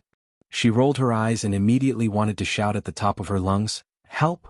Before she could finish speaking, Gu Yundong struck her from behind and knocked her out. Tong Shuitao caught her and asked Gu Yundong, "Miss, how should we deal with this? This is a guest of the Shi family, and the Shi family's banquet isn't over yet. Take her home first. Later, call Shi Dashan and the others over and see what they plan to do." Yes. After Tong Shuitao finished speaking, she carried He Xiu back to the Gu family as if she was carrying a dead person. The Shi family's banquet was at noon. At this moment they were almost done eating. Other than a few women from the same village who helped, only their close relatives were still there. The sister-in-law of the He family was there, but she could not find He Xiu at this moment. If you find any errors, ads pop up, ads redirect, broken links, non-standard content, etc., please let us know reports so we can fix it as soon as possible. Chapter 966. Crying from her foolishness. The He family's parents also came, but they had something to do at home. They quickly went back after eating, leaving the He family's eldest sister-in-law to find He Xiu and bring her back.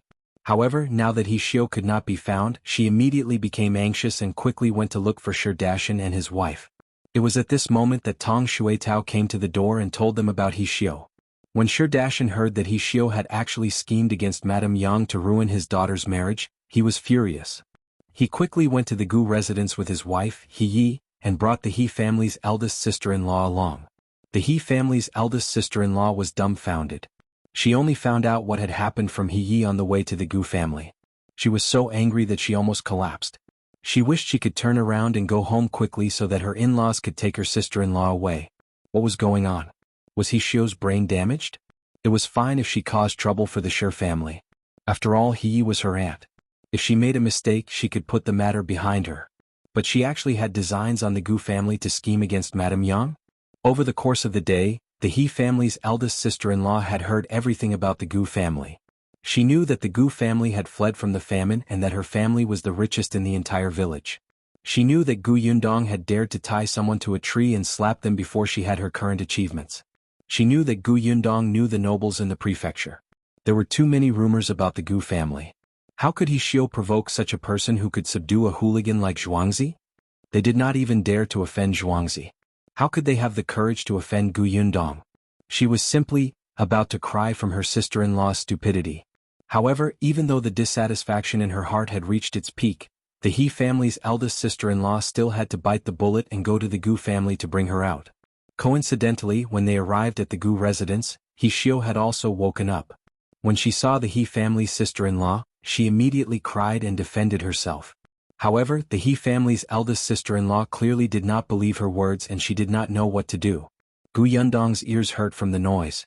She frowned and said, "All right, shut up. You said you're innocent, right? That's simple. There are many people coming and going in the Her family today. There are many guests. Someone must have seen you hide the hairpin. I'm not afraid of trouble. Later, find everyone. I'll ask them one by one. Someone will be able to tell me the truth." He Xiu immediately did not dare to speak. When she hid the hairpin, she had really met a few people. Also, someone had seen the hairpin in her hand before, but they did not look at it very carefully. Moreover, that person was not in Lan Huar's room at that time. He did not know that Gu Yundong had given Lan Huar a hairpin to add makeup, so he did not suspect anything. However, if the matter really blew up and those people associated everything, what could they not understand? Her reputation would be completely ruined. Yi Xiu was silent. Everyone present knew that she had tacitly agreed.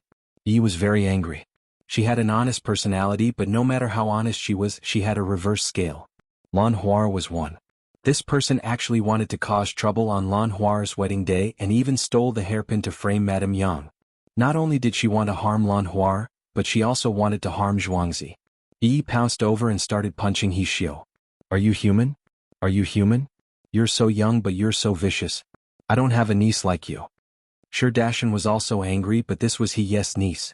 He was only a remote relative, so it was not appropriate for him to make a move. If you find any errors, ads pop up, ads redirect, broken links, non-standard content, etc., please let us know reports so we can fix it as soon as possible. Chapter 967. Different from what I thought. Hence, only the eldest daughter-in-law of the He family went up to stop her. "Aunt, calm down first. It's indeed He Xiu's fault. Can you get her to apologize to you?" He Xiu dodged twice but failed. She wanted to retaliate, but she was glared at by the He family's sister-in-law. Coupled with Dajiang's shout, she allowed He Yi to hit her again. When He Yi was pulled away, Gu Yundong asked, "Uncle Shi, how do you plan to deal with this matter?" Dajiang and He Yi looked at each other. How should they deal with it? To be honest, they could not do anything to He Xiu. After all, they were all relatives. In addition, Lan Huar had gotten married smoothly. They could just take the hairpin back. However, she still couldn't calm down. Therefore, He Yi looked at He Xiu fiercely and said, "I want to have a niece like you in the future. From now on, don't come to my house again. My house doesn't welcome you." He Xiu lowered her head and secretly pursed her lips. If she was not welcomed, so be it. Who cared? Anyway, the Shi family couldn't do anything to her. He Xiu was a little smug. She pulled the He family's sister-in-law. "Let's go. Since we're done, let's go home. I'm in so much pain." Gu Yundong smiled. "Who said you can leave? The Shi family has been done, but I'm not done here." Gu Yundong naturally had no control over what the Shi couple wanted to do. Moreover, with their temperaments, that was the most they could do. However, she did not know what Zhuangzi would do after he returned from the Jiang family. "You're not done yet? My body is covered in bruises from your beatings. What else do you want? Do you want me to lose an arm or a leg?" Yi Xiu was furious. She was about to reveal her arm and let others see her injury. However, there were men present. The He family's eldest sister-in-law quickly pressed her down. Gu Yundong smiled and said, "You were the one who pinched my mother first, so we returned it to you. But it's not so easy to get over the fact that you schemed against my mother. These are two different things, okay?" He Xiu had never seen such a shameless person. "What do you want?" Gu Yundong looked at Madame Yang. "Mother, she schemed against you. What do you want to do?" Madame Yang was a little confused. Yunshu and Yunke immediately went to her side to give her ideas. After a long while, Madame Yang finally decided. She said seriously, "I want her to stand at our door and shout 'I'm a big fool' 3 times. Gu Yundong, so you guys discussed for so long and came to this conclusion? At least ask her for compensation for mental damage, right?" But seeing that Madame Yang, Yunshu and Yunke seemed quite satisfied, Gu Yundong could only rub her forehead and agree. He Xiu screamed, "Are you guys crazy? I'm not going." If she did as she was told, how would she have any face in the future? Yongfu village was not far from her village. Later all the villagers would know. How could she get married? Gu Yundong did not care. If you don't do it, then prepare to go back without an arm or a leg. You're going too far. Don't do things whose consequences are unbearable. If she had not targeted Madame Yang first, Gu Yundong would not have known who she was. Yi Xiu was unwilling. The He family's eldest sister-in-law quickly pulled her to the side to persuade her. After a long time, Hishio finally nodded with a red face and trembling body. As expected, she ran to the entrance of the Gu residence and shouted 3 times. Then, before the onlookers could appear, she quickly ran away. Madame Yang, Yunshu and Yunko were speechless. Why was it different from what they had imagined? Shouldn't there be many people watching the show? If you find any errors, ads pop up, ads redirect, broken links, non-standard content, etc., please let us know reports so we can fix it as soon as possible. Chapter 968. Compensation. Gu Yundong wanted to laugh. She shrugged and said, "This is your choice." Now, they should know that when they wanted to punish others in the future, they should consider it carefully, right? And he had left, but Gu Yundong had also found out the whereabouts of the hairpin from Hishio. She said to Shi Dashan and his wife, "The hairpin is hidden under the bed in Lan Huar's room. You should be able to find it when you go back. If you find it, bring it over. It's not easy for you to go to the Jiang family. I'll get Shui Tao to make a trip and come back with my father and the others. It won't attract anyone's attention." "Thank you, boss."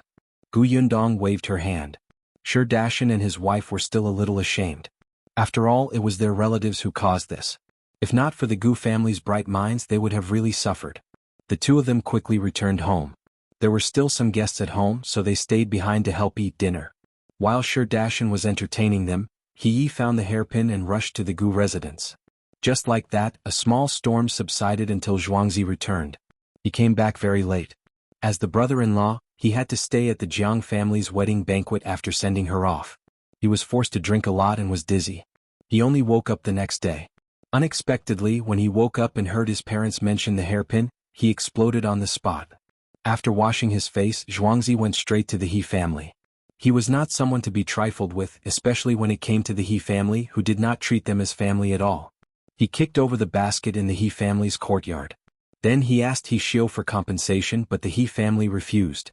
Uncle He even scolded Zhuangzi for being unfilial and disrespectful to his elders. Zhuangzi almost broke his hand. In any case, his sister was already married, and he was not in a hurry to get married. He did not care about reputation at all. He directly started fighting with his uncle. Uncle He was no match for him at all. In the end, the others in the He family could only give him 1 tael of silver as compensation.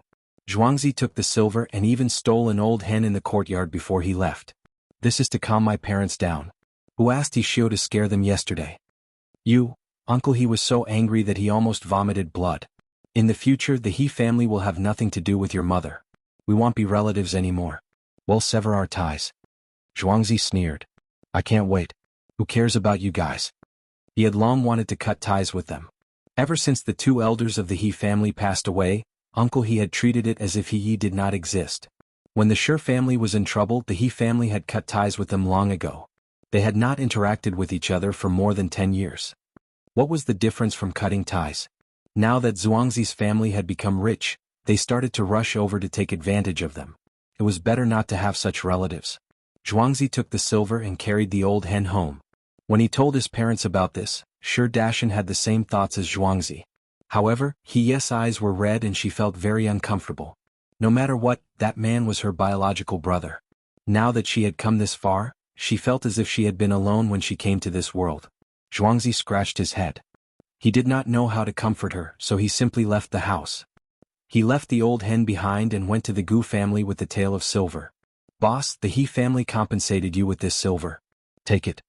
Gu Yundong glanced at the silver and took it.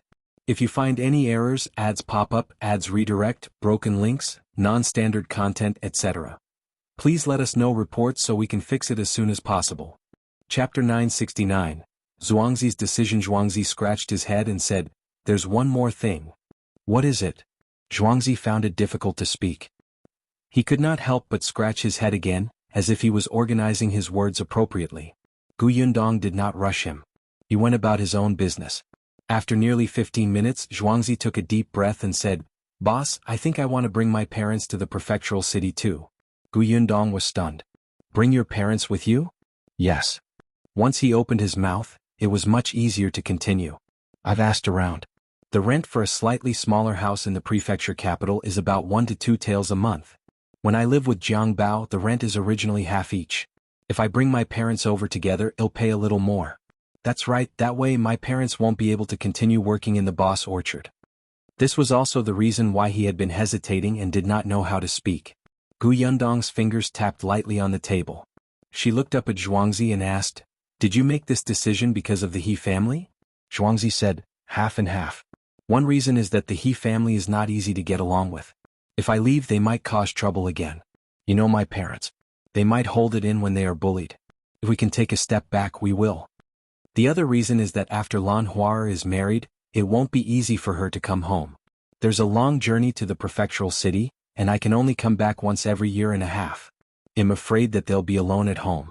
It won't feel good." Gu Yundong smiled. Zhuangzi was indeed a filial person. Although his previous actions were repulsive, after he became a hooligan, he did not let Sher Dashan and his wife continue to be bullied and taken advantage of. She thought for a moment. There's no big problem with the fruit forest. Just let Zhao Zhu manage it. If he can't handle it, just hire more helpers. However, have you calculated your cost if you have to bring your parents to the prefectural city? Other than the rent of the house, there's also food and clothing. It's not easy for you to earn money alone to support 3 people in the prefectural city. Zhuangzi was vexed. He had calculated this cost before. It was indeed a little difficult. At the very least, it would be difficult for him to save money again. Gu Yundong continued, "Also, have you thought about it? Your parents like to plant and take care of fruit trees. This is something they like. If they are brought to the prefectural city and can only stay at home all day to cook, wash, and chat with others, will they live comfortably?" Zhuangzi's body stiffened. Yes, that was the biggest problem. Up to T by Nav 0. C0 he wanted his parents not to work too hard and enjoy life, but he also wanted them to do what they liked to do. However, how could anyone get all the good things in this world? Zhuangzi immediately felt conflicted. In that case, he couldn't bring his parents to the prefectural city? Could it be that he would continue to stay in the county city as a shopkeeper and let Qinjin Kai go to the prefectural city to be a shop assistant? However, he had already promised his boss that everything had been arranged. There was no reason for him to go back on his word. Seeing that a large amount of hair on his forehead was about to be pulled off, Gu Yundong smiled and said, "I have an idea here. Do you want to hear it?" "Yes, of course." Zhuangzi's eyes suddenly lit up. The boss was smart. Her idea would definitely be the best of both worlds. If you find any errors, ads pop up, ads redirect, broken links, non-standard content, etc., please let us know reports so we can fix it as soon as possible. Chapter 970. Let's go together. Gu Yundong said, "We have a manor on the outskirts of the prefectural city. It's used to grow fruit trees and medicinal herbs. Your parents like to grow fruits, so it's just right to go there." In her opinion, Sher Dashan and his wife were the best at planting trees. Last time she had also walked around the manor. Although those fruit trees were growing well, the taste of the fruits could not compare to the ones planted by Sher Dashan and his wife. She could tell if she ate a few. However, such technical talents could only be chanced upon by luck. If Sher Dashan and his wife went to the manor, it would be a good idea. With Zhao Zhu here, he would interact more with Sher Dashan and have a certain amount of experience in taking care of fruit trees. Letting Sher Dashan and his wife leave at this time would not result in a bad outcome. That farmstead is outside the city and there's a place to stay in it. If you want to see your parents, you'll be there soon after leaving the city. It's much closer than Yongfu village. The more Zhuangzi listened, the brighter his eyes became. Yes. If it was just outside the city, it would be equivalent to the distance from the county to home. It was no different from now. Moreover, their parents could continue to do what they liked. Zhuangzi felt that there was no better idea than this. He immediately thanked Gu Yundong again and again. "Thank you, boss. Boss, you're the best boss in the world. I'll definitely be loyal to you for the rest of my life and work for you." "Really?" Gu Yundong, no need to go that far. Had he been with Jiang Bao for too long? Had he even learned how to flatter? Zhuangzi chuckled. Gu Yundong waved her hand. "All right, hurry up and go back. You have to discuss this with your parents first and get their consent." "All right, I'll go back now." After saying that, he jumped and turned to run out of the Gu residence. That day Zhuangzi did not come again. The next day was the day Lan Huar returned home. Jiang Bao brought her back. After lunch at the Sher residence, the entire family came to the Gu residence. Gu Yundong watched as Lan Huar combed her hair into a woman's bun and smiled shyly. From time to time she would look into Jiang Bao's eyes. The romance between a young couple was vividly displayed. It seemed like she had been living quite well these few days. The interaction between the two was so sweet that Zhuangzi could not take it anymore. He rubbed his arms and quickly got down to business. "Boss, we've already discussed it. My parents have decided to go to the manor on the outskirts of the prefectural city. They'll pack up in the next few days and come with us. Yundong nodded. This was also within her expectations. Sure, Dajiang and his wife did not have any particularly good friends in the village. In the past they spent most of their time in the fields or at home. Especially at that time, Zhuangzi was a hooligan, so no one interacted with this family. Later on they started to make friends, but they did not have good friends, so they did not feel reluctant. Also, Zhuangzi continued, although my parents will live in the manor in the future, Jiang Bao and I still plan to rent a house outside together. After all, Lan Huar is going to the prefecture capital with us. If Lan Huar did not go, he and Jiang Bao could live in the courtyard at the back of the shop. That would be convenient. Now that he was bringing Lan Huar along, it was not appropriate. Anyway, they were a family, so they might as well rent a house outside. Yundong's face lit up. Is Lan Huar truly going there? If you find any errors, ads pop up, ads redirect, broken links, non-standard content, etc., please let us know reports so we can fix it as soon as possible. Chapter 971, Unexpected News, Yes. Lan Huar nodded in embarrassment. Logically speaking, she should have stayed at home to take care of her in-laws. However, Jiang Bao insisted on taking her away. They were newlyweds and he did not want them to be separated. What was the difference between that and not being married? Although Jiang Bao's parents were a little unhappy, Jiang Bao was the most promising person in the family now. In addition, Jiang Bao's words were pleasant and he promised to give more money to the family. His parents did not force Lan Huar to stay at home. However, since Lan Huar had gone to the prefectural city, they would get the couple to quickly give birth to a child. Jiang Bao agreed immediately. In any case, he had achieved his goal. Yundong laughed. Since you're also going to the prefectural city, do you want to consider becoming a female worker at New Tea Pavilion? Everyone fell silent and looked at Yundong in shock. The name New Tea Pavilion was not unfamiliar to them. Although they had never seen it with their own eyes, they knew that this was a shop opened by the boss in the prefectural city. It was specially used to entertain female guests. The shopkeepers, chefs, and waiters inside were all female. Now, the boss actually wanted to hire Lan Huar as a female worker? Lan Huar became excited. Can I really go? Of course you can. I've wanted to find you for a long time. However, you wanted to get married previously. After you got married, I wasn't sure if you wanted to stay at home or go to the prefectural city, so I didn't say anything. Now that it's confirmed, I naturally have to ask if you're willing. Yes, of course I'm willing. As a female worker, she could earn more money. Now that she had her own small family, she would have her own children in the future. She had heard that everything in the prefectural city was expensive.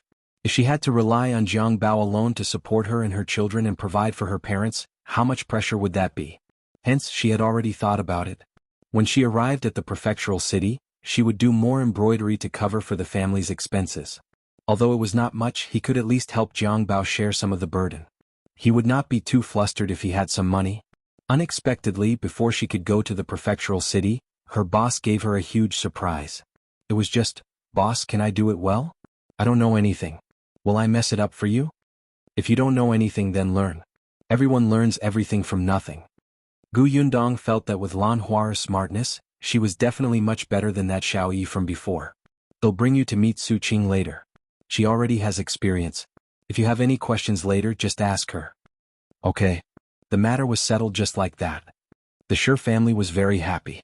Jiang Bao brought Lan Huar home and did not mention this to his parents. They had agreed on how much money to give the family. What if the brothers at home were unhappy because Lan Huar had an extra salary and wanted him to give an extra? Jiang Bao was planning for himself. In the next few days, the Sher family and the Jiang family began to prepare to go to the prefectural city. Yundong handed over the fruit trees that the Sher family was in charge of to Zhao Zhu. Zhao Zhu was very happy. The more he managed, the more capable he was. However, he had already started to hand over some to his son. Gosheng was also becoming more and more diligent.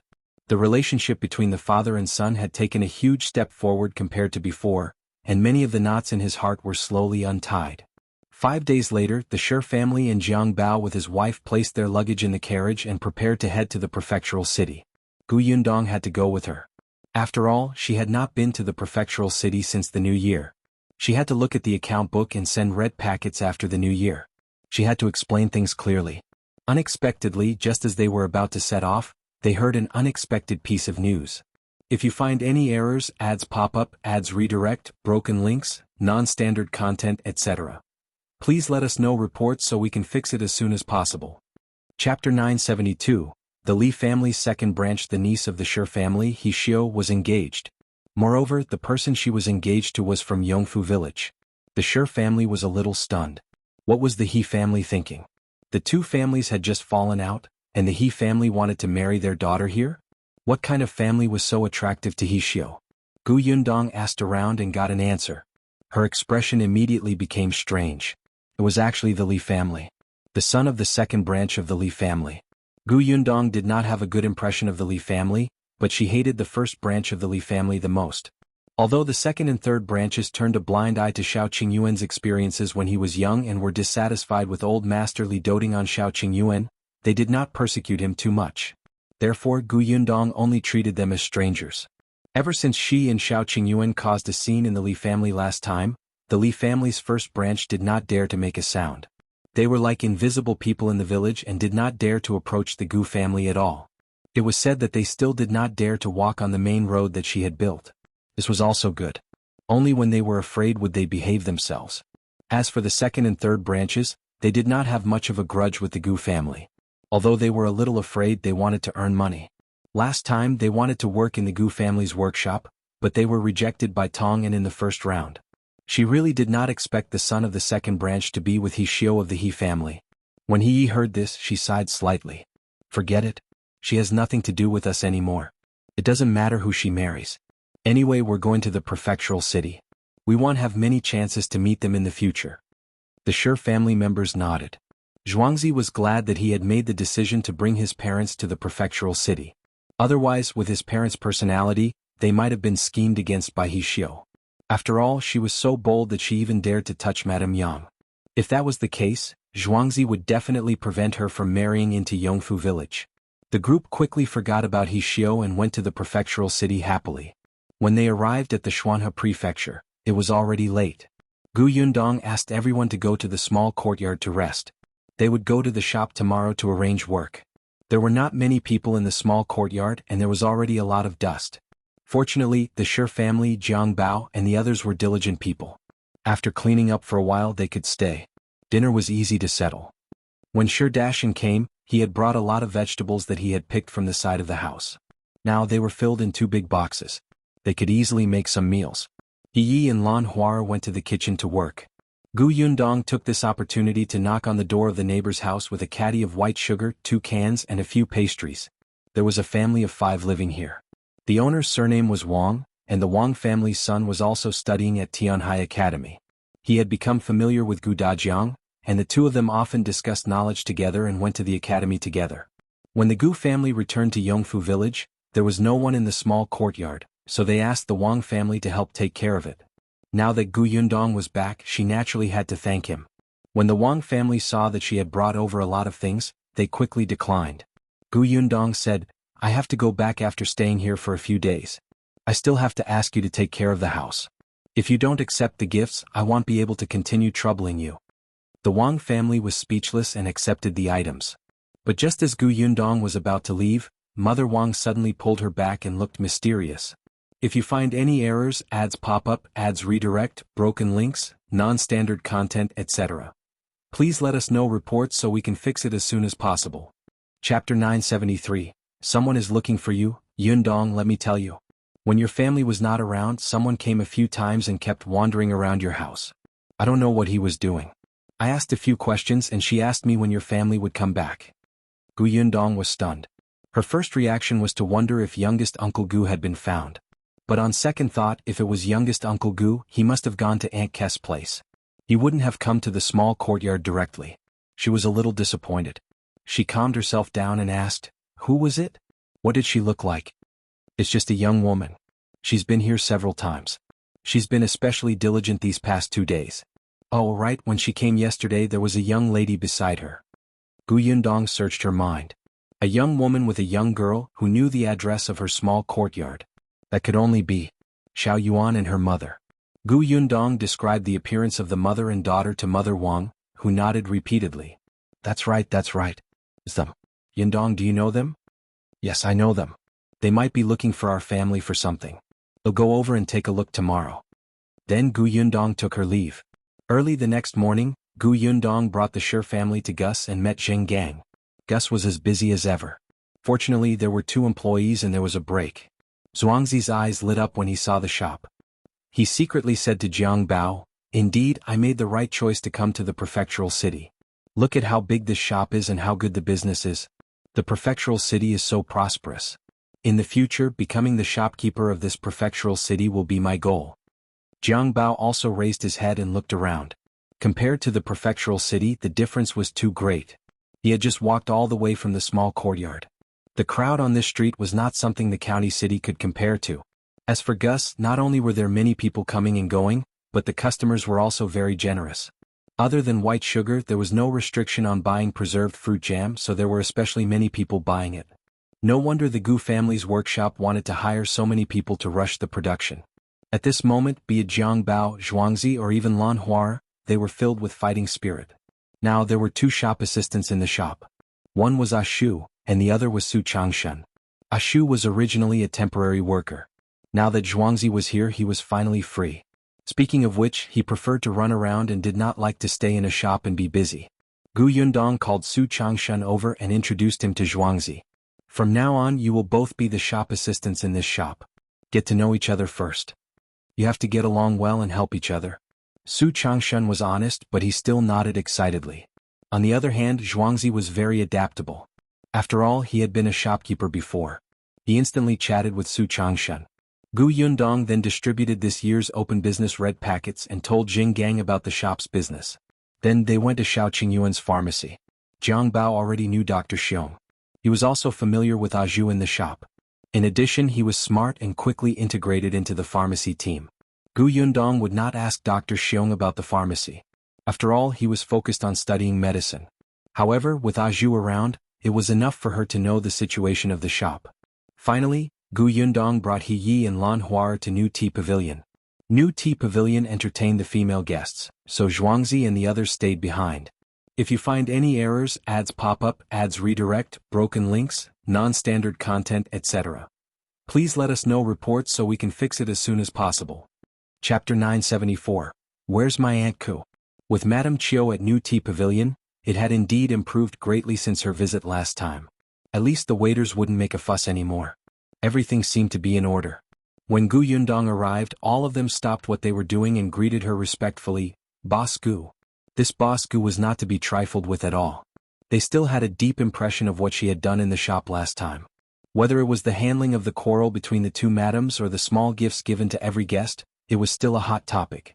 During this period of time, there were even customers who came from time to time to ask if there were any more paintings. They could directly spend money to buy them. It was said that all the husbands and brothers of these madams and young ladies wanted it. Unfortunately, there were no more paintings.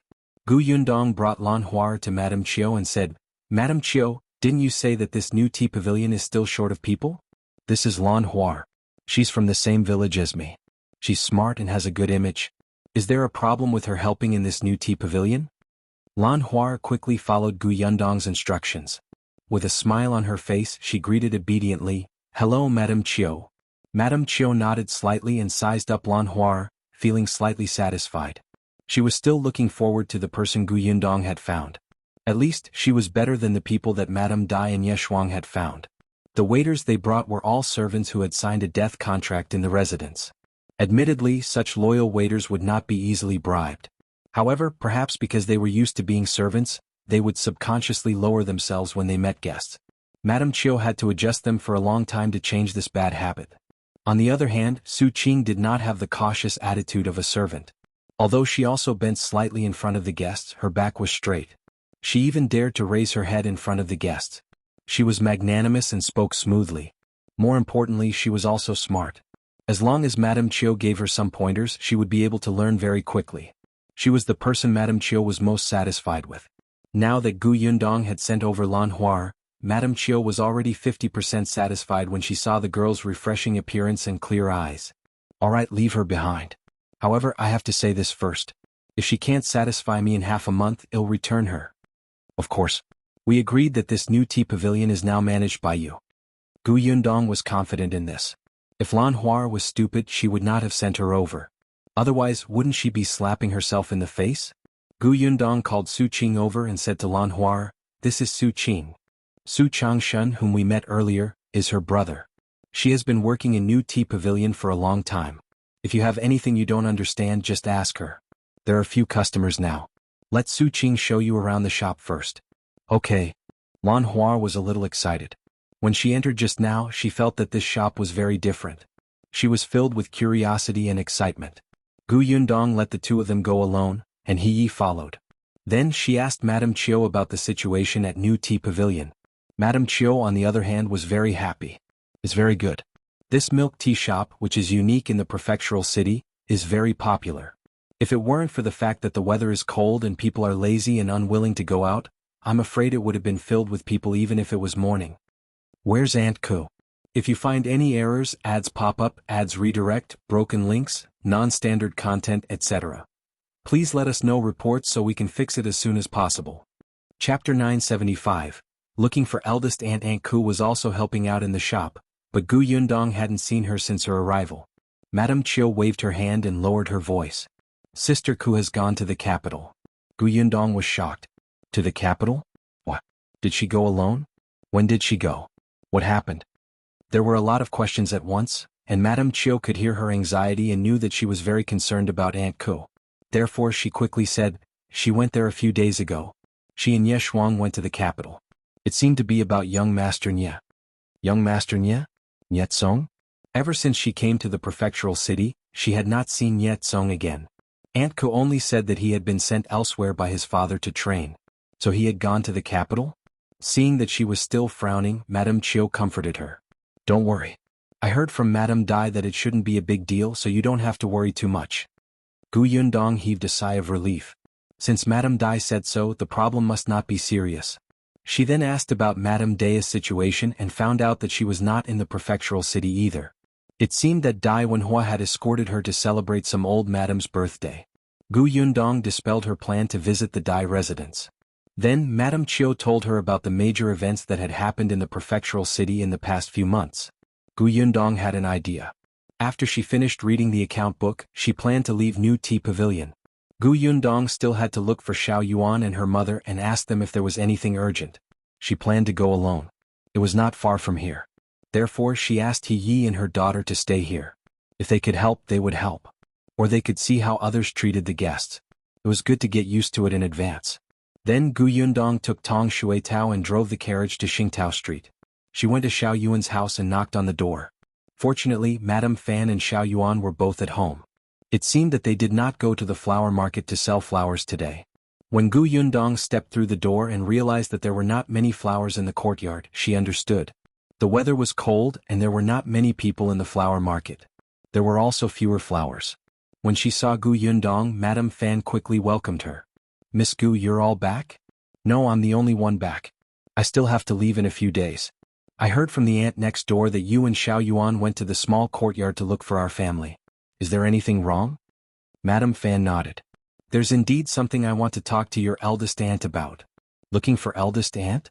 Yes, eldest aunt went to the flower and bird market to sell wood carvings. The stall was adjacent to Madame Fan's. The two of them seemed to be quite compatible. It was said that they had a good relationship. Here it goes. Previously, your eldest aunt told me to help pay attention to whether there are any houses here for rent. Some time ago, a family's house on the street behind us happened to be empty. The house is not big, but the rent is all right. It costs 1.4 taels a month, so I went to the small courtyard to look for your eldest aunt. Madame Fan said, it's just that I haven't seen her come back. Moreover, 2 days ago I saw someone bringing people to take a look at the house. It was because the other party was not satisfied with the price and wanted to lower the price, so there was a dilemma. I'm worried that if we wait a little longer, that house will be rented out. To be honest, it's not easy to find a house there. Although Xingtao Street was also a chaotic place, and there were local tyrants who would come out from time to cause trouble, its position was actually not bad. The rent for the places with slightly better security was expensive. If you find any errors, ads pop up, ads redirect, broken links, non-standard content, etc., please let us know reports so we can fix it as soon as possible. Chapter 976. Gu Dajiang participates in the county examination. Gu Yundong pursed her lips slightly. Eldest Aunt Gu had told her and Gu Dajiang not long ago that she wanted to move out. Gu Dafeng was a strong-willed person. It was naturally not a problem for her to live in a small courtyard for a short period of time, but she could not live there forever. After all, this was the Gu family's house and she had already married into the Bian family. There was no reason for her to stay at her younger brother's house with her husband and son. However, she did not have enough money on hand at the moment, so she could only find a cheaper and smaller place to rent. After getting to know Madame Fan, eldest Aunt Gu heard from her that Xingtao Street was not bad and that there were acquaintances like Madame Fan and her daughter around, so she asked them to help keep an eye on it. She just didn't expect it to happen so quickly. But it was impossible for Gu Yundong to let Gu Dafeng move here now. Bian Han's legs had not recovered yet. If he moved out now, if he was not careful, the early treatment would all be in vain. Eldest aunt was going to sell wood carvings. If uncle was the only one at home, what if he accidentally fell? At the very least, they had to let him stand up on his own. Only then could he move out. In Gu Yundong's opinion, it would take at least half a year. Gu Yundong had said this to Gu Dafeng before. After some consideration, Gu Dafeng finally agreed to continue living in the small courtyard. However, she clearly did not have time to tell Madame Fan about this. This was a waste of Madame Fan's efforts. Wait a minute, Gu Yundong suddenly thought of Zhuangzi. Didn't they say that they were looking for a house? If they lived here, Zhuangzi and Jiang Bao could go to the shop with Su Changshen, and Su Qing could be with Lan Huar. The two women wouldn't have to worry too much. Everyone lived close to each other and could help each other. At the thought of this, Gu Yundong hurriedly said to Madame Fan, "Thank you for your kind intentions, aunt. My eldest aunt won't rent a house here for the time being." Madame Fan was stunned for a moment before Gu Yundong continued, "But I do have someone who wants to rent a house. You'll get Shui Tao to call them over. How about we take a look at that house later?" Madame Fan quickly nodded. Of course.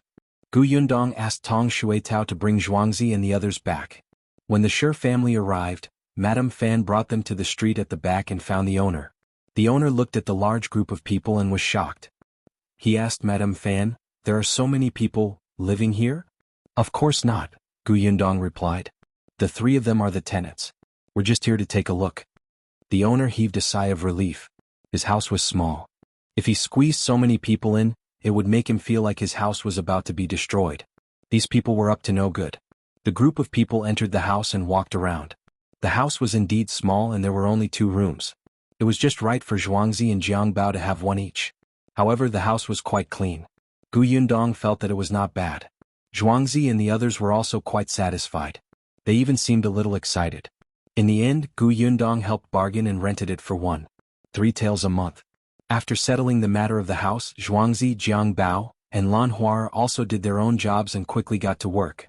2 days later, Gu Yundong brought Shi Dashan and his wife to a manor in the suburbs and handed them over to Shui Zongguang. After they settled down, she returned to Yongfu village without stopping. 5 days later, the date of the county examination arrived. The Gu family woke up early in the morning. Gu Yundong even checked Gu Dajiang's things several times. Very good. The brush, ink, paper and inkstone were all there. The 10 pieces of clothing were also put on. Everything was ready.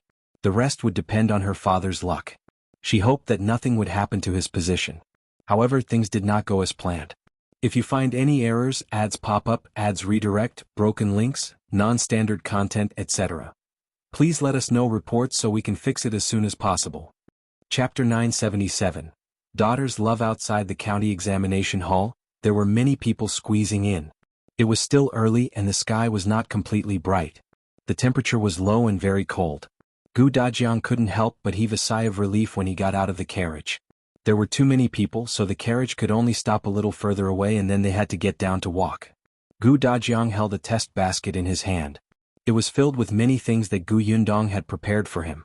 The group of people followed him in. Not long after, they saw Qin Wenjing standing not far away. Yi Junkin and his family stood beside him. This time, only Yi Junkin participated in the county examination in Qin Wenzhang's school. The 13-year-old youth was a little excited and nervous. His family even pulled him along and reminded him. Yi Junkin quickly greeted Gu Dajiang. Qin Wenjing looked at the two of them and said, "The first round of the county examination isn't difficult. Most people who can read and write well will pass. As long as you're not too nervous and maintain a clean and tidy paper, it won't be a problem to pass. The examiner will naturally explain the rules of the examination hall to you later. Just do as you're told." Then he lowered his voice and added, "Remember, you can't mention His Majesty's name or those of the late emperors. The two of them nodded and carefully noted it down. Not long after, there was a sound in front of them. They were preparing to enter the venue after the body check. Gu Dajiang and Yi Junkin quickly walked forward and lined up at the back of the queue. There were many people participating in the county examination. There were hundreds of people in Fengkai County, so they were divided into several rows for body check. Gu Dajiang stood at the back of the team and couldn't help but rub his nose. After all, he was considered rather old here. Most of the people who participated in the county examination were about the same age as Yi Junkin. For someone like Gu Dajiang, if he hadn't even passed the county examination, he would basically be recognized as not talented in studying. Most of them wouldn't take the examination again. Of course, there were also some who refused to give up. They were already so old and even had grandchildren, but they still refused to give up. Every year, such people participated in the county examination and would be pointed at and discussed softly. Now, Gu Dajiang had become the subject of discussion. But he was fearless. Fortunately, it wasn't long before it was his turn.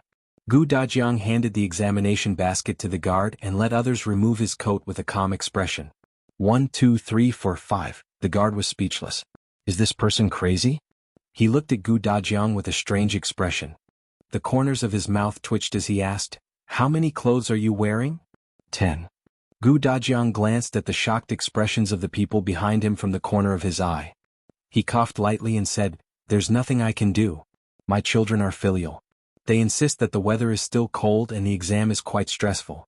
If I accidentally catch a cold, won't all my previous efforts be in vain? I can't let them down." In the end, he even puffed out his chest. "Don't worry, they're all thin clothes. It's obvious at a glance. There's no problem." The corners of the guard's mouth twitched as he glared at Gu Dajiang in dissatisfaction. This was clearly increasing their workload. Hence, the examination basket had already been checked. They were still looking at Gu Dajiang's shoes. However, when they saw Gu Dajiang putting on his clothes again and warming up, the others who were watching the joke couldn't help but shiver. They were so cold. After checking, Gu Dajiang walked and relaxed. After entering, they still had to queue up and wait for the county officials to call their names. There would also be a ritual. If you find any errors, ads pop up, ads redirect, broken links, non-standard content, etc., please let us know reports so we can fix it as soon as possible. Chapter 978. Failed the first examination? After confirming everything, Gu Dajiang walked in with his badge. However, the more he walked, the more hesitant he became. A faint smell that left a deep impression on him came from the tip of his nose. In the end, he stood in front of his examination booth with tears streaming down his face. Yundong, you jinx. His luck was indeed extraordinary. He was really next door to the toilet. Why aren't you going in yet? The guard behind looked over and asked with a frown. Gu Dajiang chuckled in his heart. You already know the answer. Why don't I go in? Then why are you standing so far away? Why are you covering your nose when you ask? He wanted to take a deep breath, but after thinking about it, he decided not to. He even tried his best to slow down his breathing and slowly walked into the test shed. Fortunately, he had such experience before and was used to it, or maybe not. Gu Dajiang couldn't help but curse. He quickly took out the examination basket, found 2 patches of ointment, and pasted them on his temples. This was what Gu Yundong had asked the doctor to prepare. Could refresh the mind. Then he took out a mask. This mask was very thin. It was only 2 pieces of cloth. There were 2 strings at the side that could pull the cloth together. After all, they had to do a body search before entering the venue. Gu Yundong could not prepare too much for her father. 2 pieces of cloth were the limit. Then Gu Dajiang stuffed the dried flowers between the cloths and covered his mouth and nose.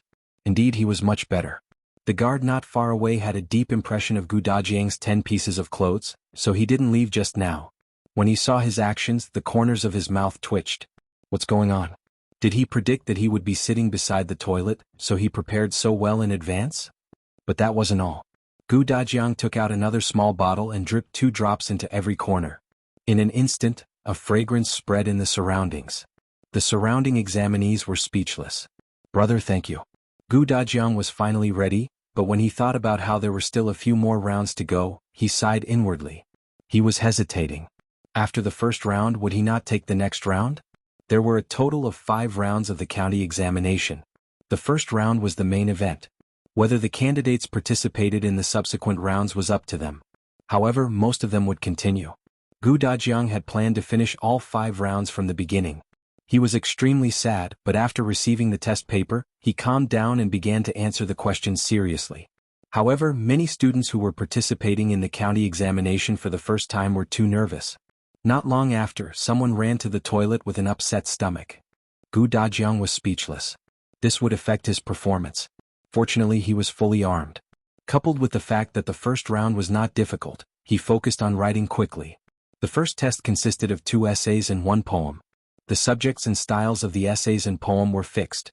The entire volume could not exceed 700 words. It was indeed not difficult for Gu Dajiang. At noon, Gu Dajiang only ate some pastries and continued answering the questions. He should be the first to put down his brush. A guard noticed his situation and couldn't help but take a second look at him. After Gu Dajiang finished writing, he put down his pen and paper and read it carefully twice. Then he waited for the release. He finished answering early and was the first batch to leave.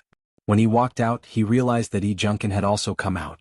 His expression was very calm and there was no problem with it. On the other hand, Junkin was shocked when he saw Gu Dajiang's conflicted expression. It was not the right time to ask him. After the two of them left the examination hall, Junkin asked cautiously, "Uncle Gu, are you all right? Could it be that he had failed the first round? If you find any errors, ads pop up, ads redirect, broken links, non-standard content, etc. Please let us know reports so we can fix it as soon as possible." Chapter 979, Too Tragic. Gu Dajiang didn't feel too good. He felt that he had a smell on him. Didn't Junkin feel it when he stood beside him?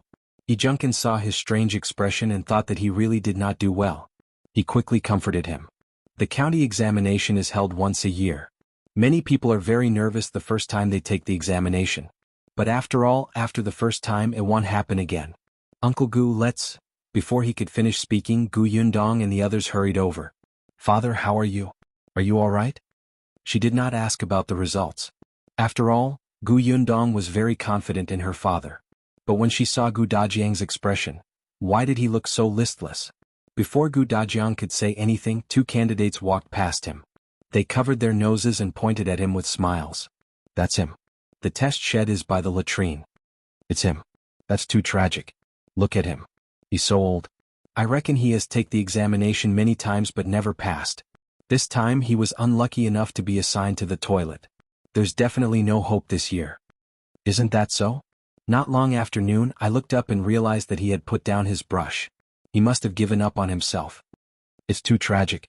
If it were me, I definitely wouldn't be able to take it and would vomit." Gu Dajiang was speechless. "If you want to discuss others, shouldn't you walk further away? Why did you stand beside me and not lower your voice at all?" He glared at the two of them. The 2 examinees were shocked and quickly pulled each other away. "He's angry from embarrassment. Let's go, let's go." Gu Yundong's eyes flashed with disbelief. No, it couldn't be. Although she had made preparations, she did not expect the misfortune to really land on her father. The rest of the Gu family also felt that Gu Dajiang was too pitiful, but they should be comforting him at this time. Why did they want to laugh? Junkin's eyes widened even more. So, Uncle Gu did not look well because of the bad location of the examination hall? Then how did he do? Gu Yundong was the one who calmed down and suppressed the smile on her lips. She looked up and saw her father's angry expression. After a moment of silence, she sighed and patted his shoulder. "Father, you have to thank me. Let's go home." At this moment, Gu Dajiang only wanted to go back and take a shower. After bidding farewell to Qin Wenjing and Junkin, he left in a hurry. Gu Yundong and the others looked at each other and immediately followed him into the carriage. Almost everyone in Yongfu village knew that the head of the Gu family, Gu Dajiang, was going to participate in the county examination. All of them were looking forward to it. Some people hoped that he would pass while others hoped that he would fail. However, no matter what they were thinking, there were many people waiting at the entrance of the village. When they saw the Gu family's carriage, they hurriedly ran forward and asked, "Dajiang, how did you do?" "Dajiang, I heard that this county examination is very difficult. How did you do?" "It doesn't matter if you don't pass. It's held once a year. You can continue to take the exam next year. Anyway, your family can afford it." Gu Yundong frowned slightly. She lifted the curtain and said to the people outside, "Everyone disperse. It's only the first round. How can you know the results so quickly after the exam?" "When will we know the result?" someone asked. After all, it had been a long time since an elementary scholar appeared in Yongfu village. They didn't even know how the county examination would be conducted. In about half a month. What? That long? Gu Yundong ignored everyone else and the carriage quickly returned to the Gu residence. If you find any errors, ads pop up, ads redirect, broken links, non-standard content, etc. Please let us know reports so we can fix it as soon as possible. Chapter 980. Result publicized 2 days later, Gu Dajiang participated in the second exam. The second round was a challenge, the third round was another challenge, and the fourth and fifth rounds were consecutive. After every round, the examinees would rest for 2 days. Therefore, it was not too hard for them to pass these 5 rounds. Ever since the first round, Gu Dajiang had gotten used to that smell. In the next few rounds, Gu Yundong even tried to find dry flowers that could make him feel more comfortable and asked him to put them under his mask. Gu Dajiang didn't know whether to laugh or cry. Actually, it didn't matter anymore. The special training at home had been very useful. He sat beside the latrine and could calmly write his article. It did not matter. However, after the last exam, Gu Dajiang quickly ran out. After returning home, he immediately took a shower and soaked in the bathtub for an hour. He sighed faintly. Indeed, it is easy to go from frugal to extravagant, but it is difficult to go from extravagant to frugal. In the past, when I was in Gu village, I grabbed cow and pig dung with my bare hands. My body was so dirty that a layer of mud could be scraped off, but I could still lie down and sleep soundly. Now, however, it was indeed very comfortable to take a bath. Furthermore, when he came out, his daughter personally made delicious food and placed it on the table. At that moment, Gu Dajiang felt extremely satisfied. The Gu family didn't even ask about the results. There were still 5 days before the results were publicized. During this period he just had to eat and drink well. However, the others in Yongfu village were scratching their ears and cheeks. They wished they could come to the Gu family every day to ask. No one knew why they were in such a hurry. Even Dong Xiulan came to the Gu residence twice to ask. Gu Yundong was speechless. Even if he passed the county examination, he would not be an elementary scholar. There was still the prefectural examination. He would only be considered an elementary scholar if he passed it. Time passed quickly and 5 days were gone in a flash. That morning, everyone in the Gu family woke up early. Although they all felt that there was no problem with passing the county examination, they still could not suppress their nervousness. The entire family got into the carriage and headed for the county city. The villagers of Yongfu village were a step too late. When they arrived, the Gu family had already left. Gu Yundong had reserved a table at a restaurant near the county office 2 days ago. It was still early and the result wouldn't be publicized so quickly. The group entered the restaurant and sat on the second floor by the street. Not long after, Qin Wenjing and Yi Junkin arrived. The restaurant was soon filled with people. Gu Yundong ordered some food and ate while waiting. Soon even the streets were filled with people. It was lively below and everyone was discussing who might be on the rankings. Qin Wenjing also said, "Only 50 people will pass this county examination. There are still many talented students in the county city. Shi Xiao, Yu Hongkai and the others from Dongyi Academy are very likely to be on the list. However, the two of you have solid knowledge, so I'm not worried. I just don't know what ranking you are." Gu Dajiang usually studied in the prefectural city. He didn't know many students in the county city. However, the students in the county city often held poetry and essay conferences. Some people who did well stood out. These people were all popular candidates for this county examination. Soon it was noon. Gu Yundong and the others were about to get up and look at the government office when they heard the sound of wind blowing and beating. The people who were waiting in the restaurant all stood up. "The result has been publicized. The result has been publicized. Quick, go down and take a look." With a series of crackling sounds, many people rushed downstairs.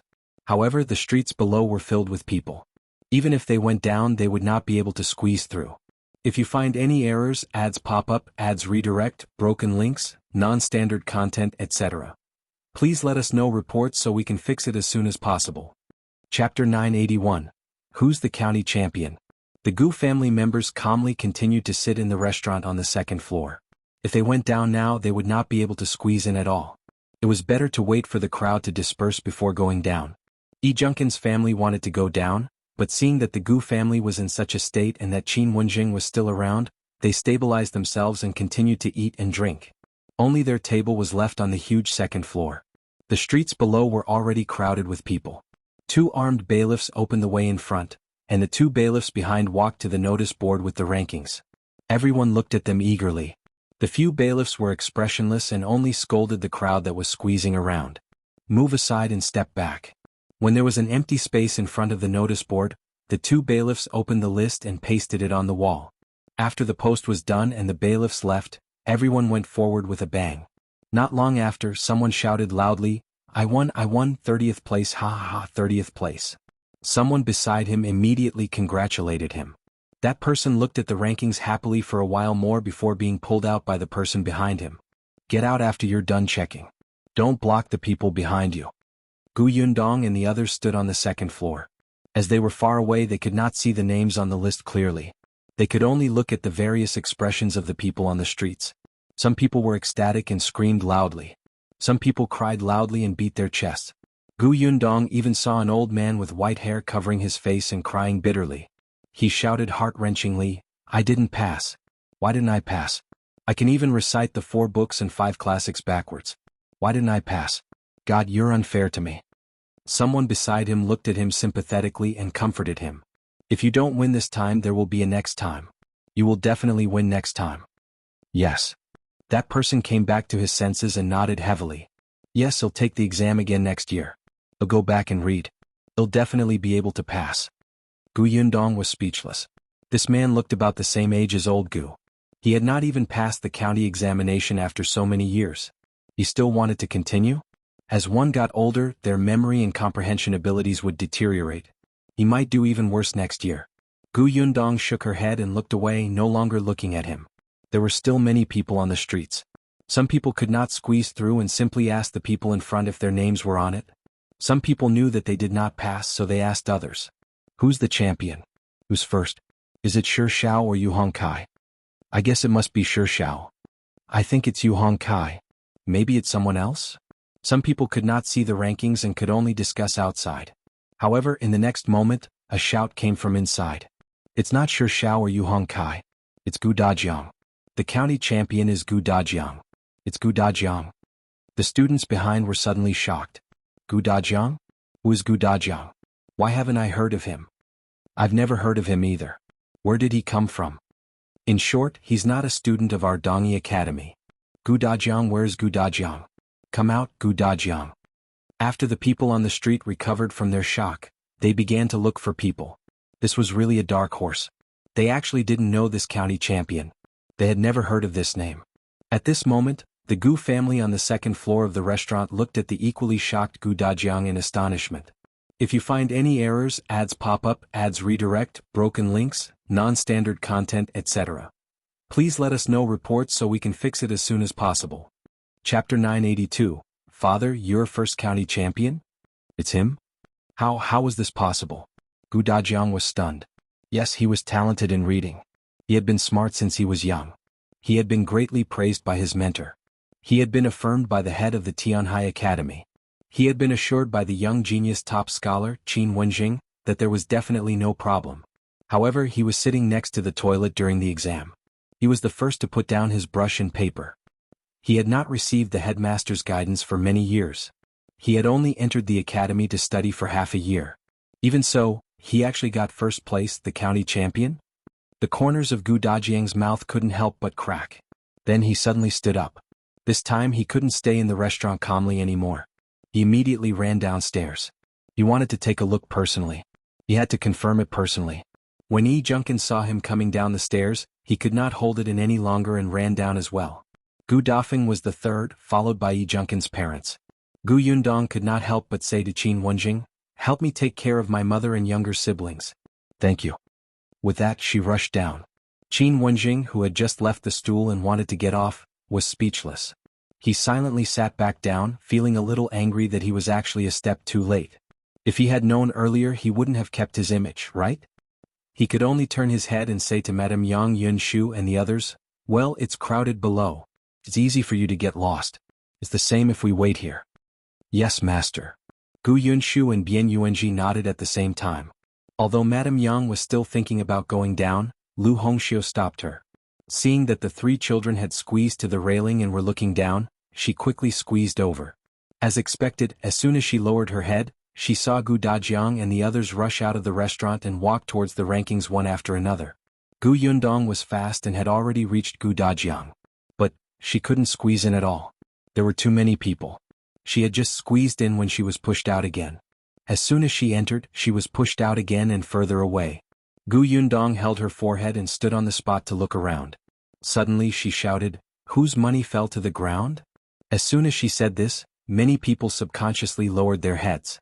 Gu Yundong was delighted and took the opportunity to enter with Gu Dajiang.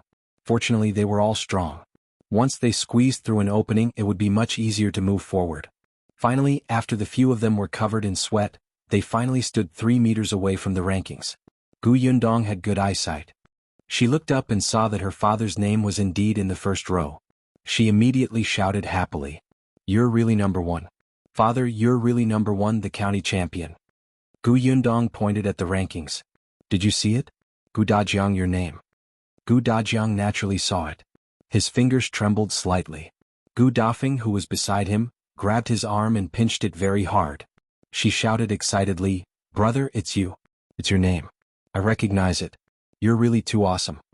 When the people beside them heard the commotion, they turned their heads with a whoosh and focused their gazes on them. County champion? So this person was Gu Dajiang? The eyes of the two people beside him constricted as they looked at him in shock. If you find any errors, ads pop up, ads redirect, broken links, non-standard content, etc., please let us know reports so we can fix it as soon as possible. Chapter 983.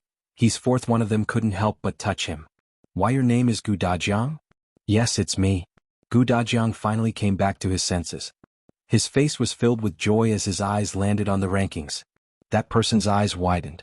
"Are you really Gu Dajiang? But you were beside the toilet during the exam. You even finished answering the questions and put down your brush and paper early.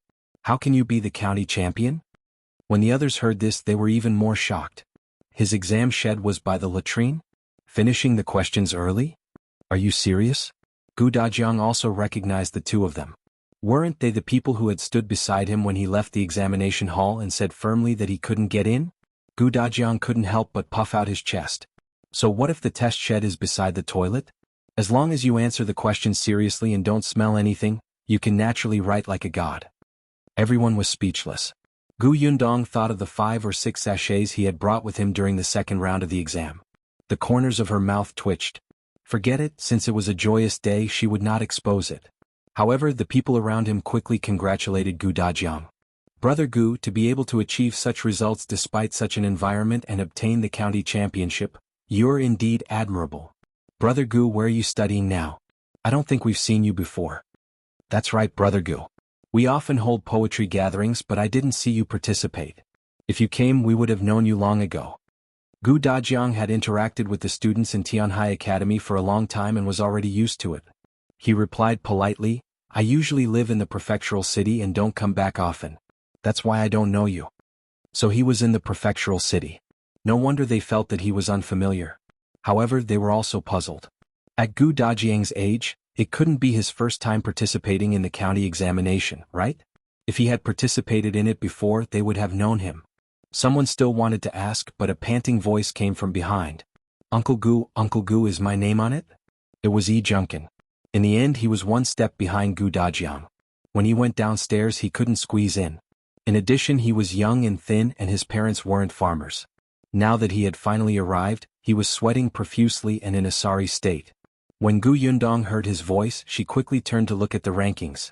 The first place was Gu Dajiang and the second place was an unfamiliar name. Anyway, she didn't know. The third place was Yu Hongkai from Dongyi Academy, who Qin Wenjing had mentioned had a chance of becoming the county champion. The other person, Shi Xiao, was in 6th place. Junkin was in 4th place. Gu Yundong was delighted. She immediately turned his head and said, "You won too. You're 4th.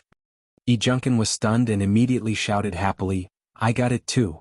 Father, mother, I got it too." His parents were so happy that they cried. Yes. You got it too. Our son is too capable." Many people were attracted by them. It was said that he was 4th. Although he was not as good as the county champion, he was still in the top 10 of the county. It was also an honor. All of them were instantly envious. Moreover, this young man looked to be only 13 or 14 years old. He was so young. His future was probably even more limitless. Many people present knew Junkin. They knew that he was studying in a very small school. However, they did not expect that the school would have such ability to nurture him into 4th place. If you find any errors, ads pop up, ads redirect, broken links, non-standard content, etc., please let us know reports so we can fix it as soon as possible. Chapter 984. Come here. Yi Junkin was Qin Wenzheng's student. With Qin Wenzheng's guarantee, Gu Yundong knew that he would be fine. However, the fourth place was already very eye-catching. At the same time, her father was in first place. He was even more eye-catching and she was proud. If there were no major accidents, the county champion would not need to take the examination all the way to the court examination. He would enter school as usual and obtain the elementary scholar's honor. Her father was almost a confirmed elementary scholar. Father, let's go out first. Yunshu and the others are still waiting. Okay. Let's go back first. Gu Dajiang hurriedly bade farewell to the examinees who were still talking to him. These people knew that such good news should be told to the family early, so they didn't stop him. Hence, a group of people squeezed out of the crowd. Gu Yundong's forehead was covered in sweat. She exhaled heavily, tidied her clothes, and hurried to the restaurant. The people upstairs had been waiting anxiously for a long time. They all looked downstairs. After Gu Yundong and the others came up, Yunshu and Yunke rushed over like cannonballs. Father, are they telling the truth? You're the county champion, right? Yes. Gu Dajiang was overjoyed and rubbed his little head. Yunshu was overjoyed. Father, you're the best. You have to work harder and win the prefecture examination and the court examination in one go. In the end, you'll be the top scorer in the royal palace examination. Father, do you know that you will win 6 consecutive examinations? Gu Dajiang, no, I don't know. I don't want to know either. Son, you really think highly of me. You're even talking about winning 6 consecutive examinations. Your father feels that his luck is heaven-defying to have obtained a county champion. Why do you make it sound like I'm already the top scholar? Gu Yundong coughed lightly and said to Yunshu, don't give father so much pressure. He's going to cry later. Yunshu blinked. All right, he should ask for less from his father. On the other side, Yi Junkin also walked quickly to Qin Wenzheng and bowed deeply. Teacher, I didn't let you down. I'm ranked 4th. Qin Wenzheng's eyes lit up. Good job. He had expected Yi Junkin to enter the top 10 in the county. He had originally estimated that the kid would be ranked 7th or 8th. He did not expect him to be more hardworking than he had imagined and get 4th place. However, the person who surprised him the most was Gu Dajiang. He was indeed confident in Gu Dajiang, but Gu Dajiang had actually obtained the county champion. This gave him a huge surprise. Especially when he heard that Gu Dajiang's examination shed was near the latrine. Indeed, with Gu Dajiang's experience, his willpower was much better than ordinary young people. It's getting late. Since we already know our ranking, I think we should leave first. Otherwise, I'm afraid we won't be able to leave later. If everyone knew that the county champion was here, they would probably rush up soon. Gu Yundong also thought of it and hurriedly let her parents go downstairs. If there were too many people later, it would be bad if Madame Yang and the children were squeezed. The group of people took advantage of the fact that it was still crowded below and quickly got up to leave. However, as soon as they went down, they immediately realized that the entrance was blocked. Sure enough, someone had already walked in and shouted, "Where's the county champion? Where's the county champion?" Gu Yundong hurriedly took 2 steps back. Father, hide first. I'll ask where the back door is. She felt that these people who came to look for the county champion seemed very excited. Gu Dajiang had just nodded when someone beside him suddenly waved at them. Come here. Gu Yundong looked over. When she saw the person, her pupils constricted and she suddenly rushed towards him. If you find any errors, ads pop up, ads redirect, broken links, non-standard content, etc., please let us know reports so we can fix it as soon as possible. Chapter 985. Coming back to marry you? Why are you back at this time? Gu Yundong could not hide the joy on her face. She rushed to him and hurriedly stopped, maintaining a distance of 1 meter from him. Unfortunately, they were outside now. Otherwise, she would have hugged him. Xiao Qingyuan looked travel-worn. His hair was a little messy and his clothes were slightly wrinkled.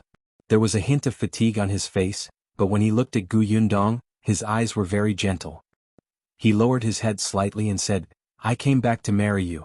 With that, he quickly looked up and said to Gu Dajiang and the others, This is the back door. The carriage is waiting behind. Let's go back first. Okay. Although Gu Dajiang was also surprised by his sudden appearance, it was not the time to talk. He kept leading everyone to the back door. Shui Rong was already waiting there with a carriage. Beside him was Qin Wenzheng's carriage and Ah Mao, who had returned with Xiao Qingyuan. They quickly got into the carriages. Xiao Qingyuan held Gu Yundong's hand gently. His large hands were warm. Perhaps he had grabbed the reins when he was riding the horse, and there was a mark on his palm. Gu Yundong glanced at him and quickly got into the carriage. Gu Dajiang was in a good mood today. He found Xiao Qingyuan much more pleasing to the eye and couldn't help but ask, "When did you come back?" Xiao Qingyuan jumped onto the horse's back. He turned around and saw Gu Yunshu looking at him eagerly.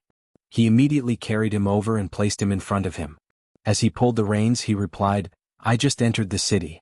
On the way, I heard many people say that today is the day of the county rankings. I thought that Uncle Gu would participate in the county test this year and that you would definitely come to see the rankings, so I came straight here to look for you." When he arrived, he happened to see them enter the restaurant. He also saw the scene of the other students looking for the restaurant. He knew that there was no way to leave from the front door, so he found Shui Rong and asked him to lead the carriage to the back door. Gu Dajiang nodded. "Not bad. This man was quite considerate. Did your trip to the capital go well?" Xiao Qingyuan replied, "Everything went smoothly." After a pause he said, "Congratulations, Uncle Gu, on winning the county championship." Gu Dajiang coughed lightly and couldn't help but smile. However, he was an elder and had to be steady. He couldn't let this brat see that he was very happy, so he nodded and lowered the curtain. Xiao Qingyuan was speechless. Was he wrong to congratulate him? Gu Yunshu, who was in front of him, covered his mouth and giggled. He said softly, "My father is shy." Xiao Qingyuan couldn't imagine his future father-in-law being shy. The group of people quickly arrived at Qin Wenzhang's school. Qin Wenjing wanted to have a good chat with Xiao Qingyuan. After all, he had personally facilitated the man's trip to the capital. Although there was news from the capital about the cowpox vaccination method from time to time, it was not as clear as a personal demonstration. However, seeing that Xiao Qingyuan only wanted to go back and talk to his future wife, the corners of Qin Wenzhang's mouth twitched. In the end, he dispelled this thought and suggested that they meet another day. The Gu family parted ways with Qin Wenjing Yi Junkin and the others and headed back to Yongfu village. There were already many people gathered at the entrance of Yongfu village. Even the village chief, Chen Liang, was there. When he saw the carriage driving over from afar, he hurriedly ran forward. "Brother Gu, you're finally back. The rankings have been posted, right? How is it? If you find any errors, ads pop up, ads redirect, broken links, non-standard content, etc. Please let us know reports so we can fix it as soon as possible." Chapter 986. Good job. Many people in the village looked over with anxious eyes. Of course, there were also people who were secretly gloating. The Gu family had money, land, and shops. Their lives were already enviable. If Gu Dajiang also became an elementary scholar, wouldn't the Gu family be in heavens?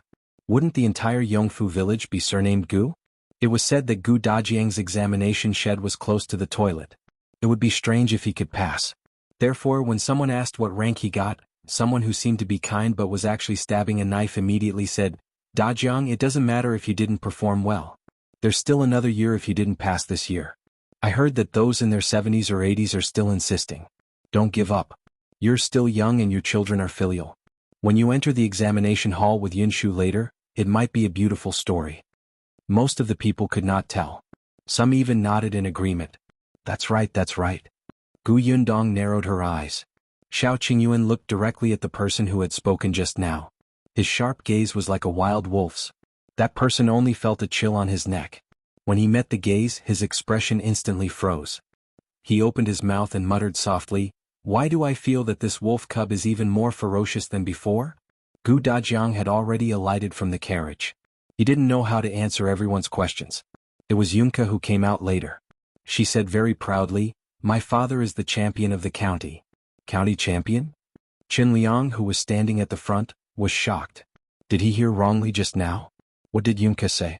However, there were also people who did not understand what this county champion meant. They immediately frowned and said, "What county champion?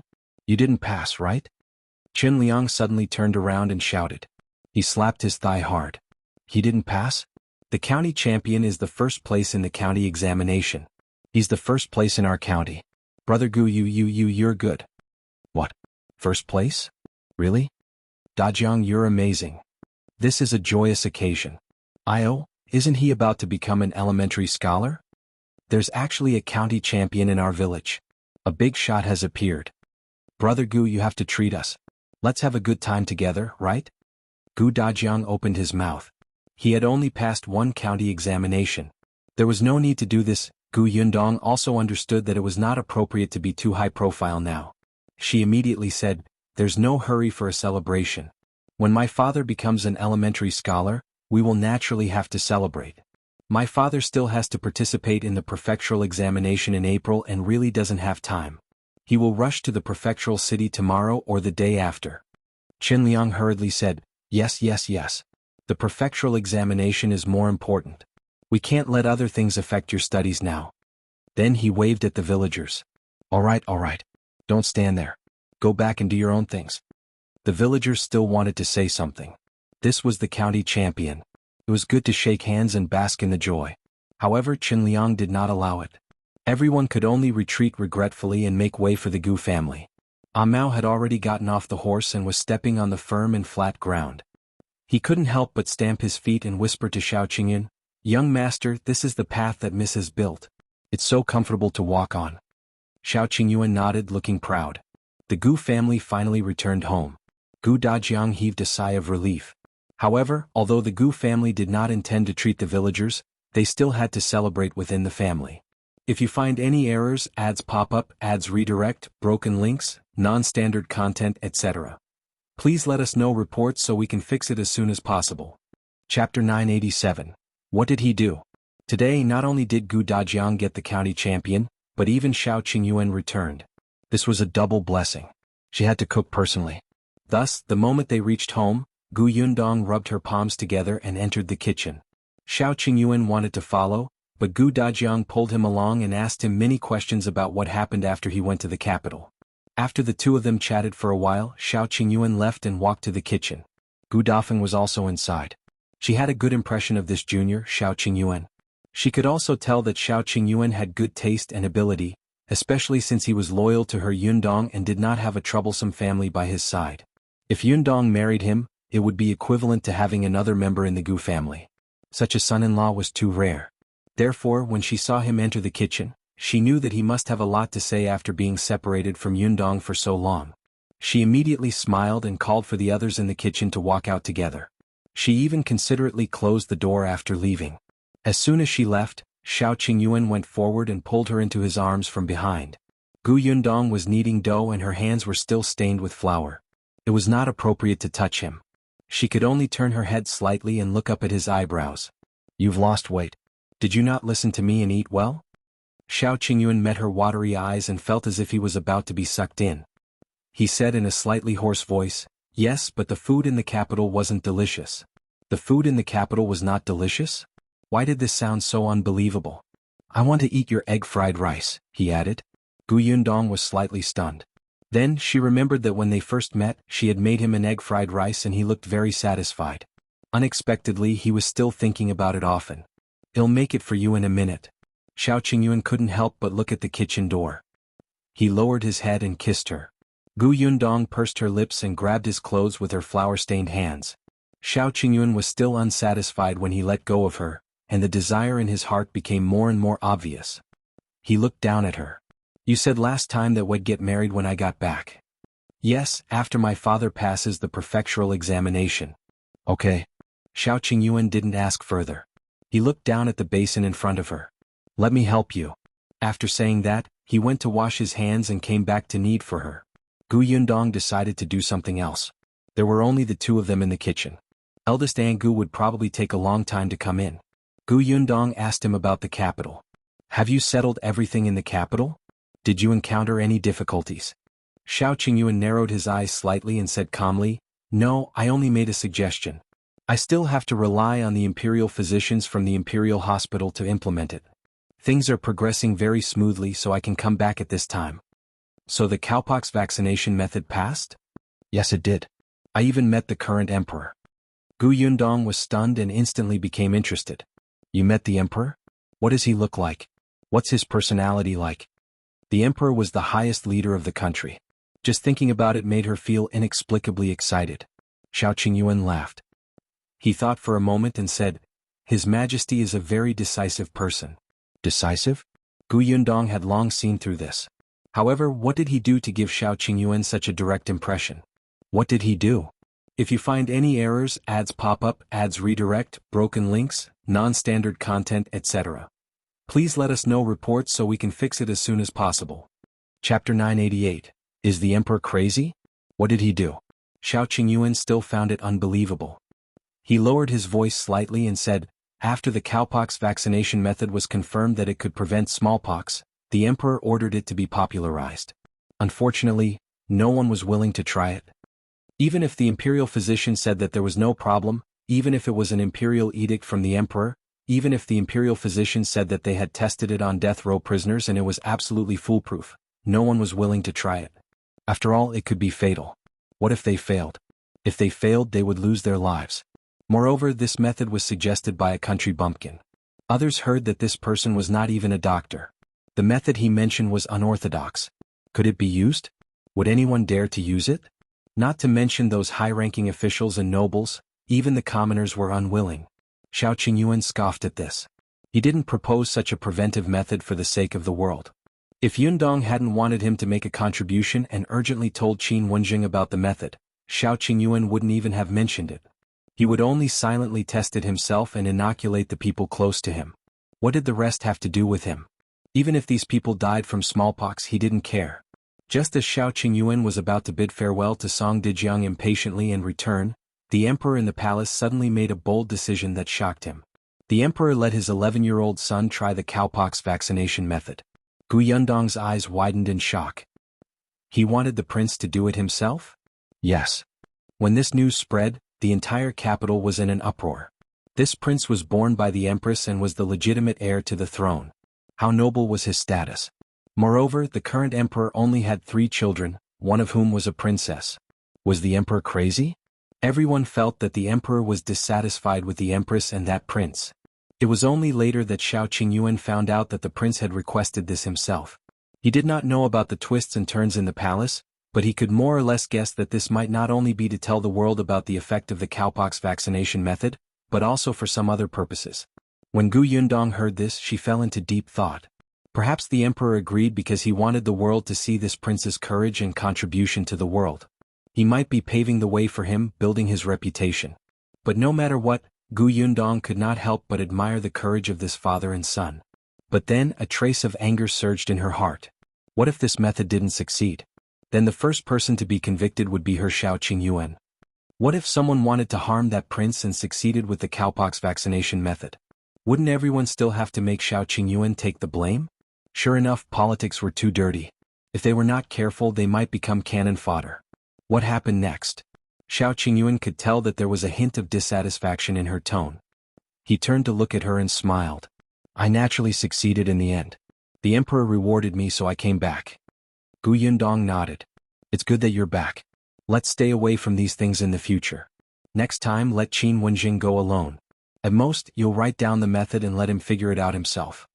Xiao Qingyuan, after a moment of silence, he said, actually, I came back this time with the emperor's decree.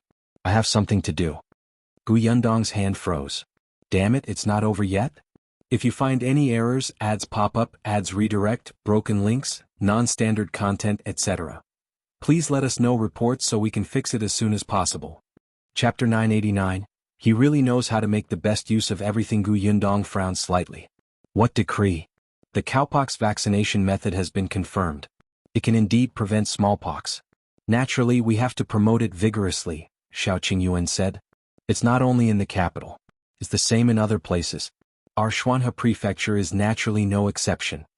There was the emperor and the imperial physicians in the capital who endorsed it, and the prince had personally tested it. There was no longer any problem. However, the emperor directly handed the Shuanhe prefecture to Xiao Qingyuan. He was the most experienced and familiar with the cowpox vaccination method. Therefore, the emperor issued an imperial edict and asked Prefecture Magistrate Dai of Shuanhe Prefecture to cooperate with Xiao Qingyuan to inoculate the commoners of the county towns and villages that were subordinate to the Shuanhe Prefecture. Not only that, but in order to spread the cowpox vaccination method throughout the country, the emperor gave the various prefectural cities great pressure and asked the government office to register and count the people who had been vaccinated. Half a year later, if the number of people registered in the prefectural city was minimal, they would have to report it and leave a record. At that time, the local government's evaluation of incompetence would very likely affect their future promotion. Of course, if the number of people registered exceeded 1/3, they would be rewarded by the imperial court.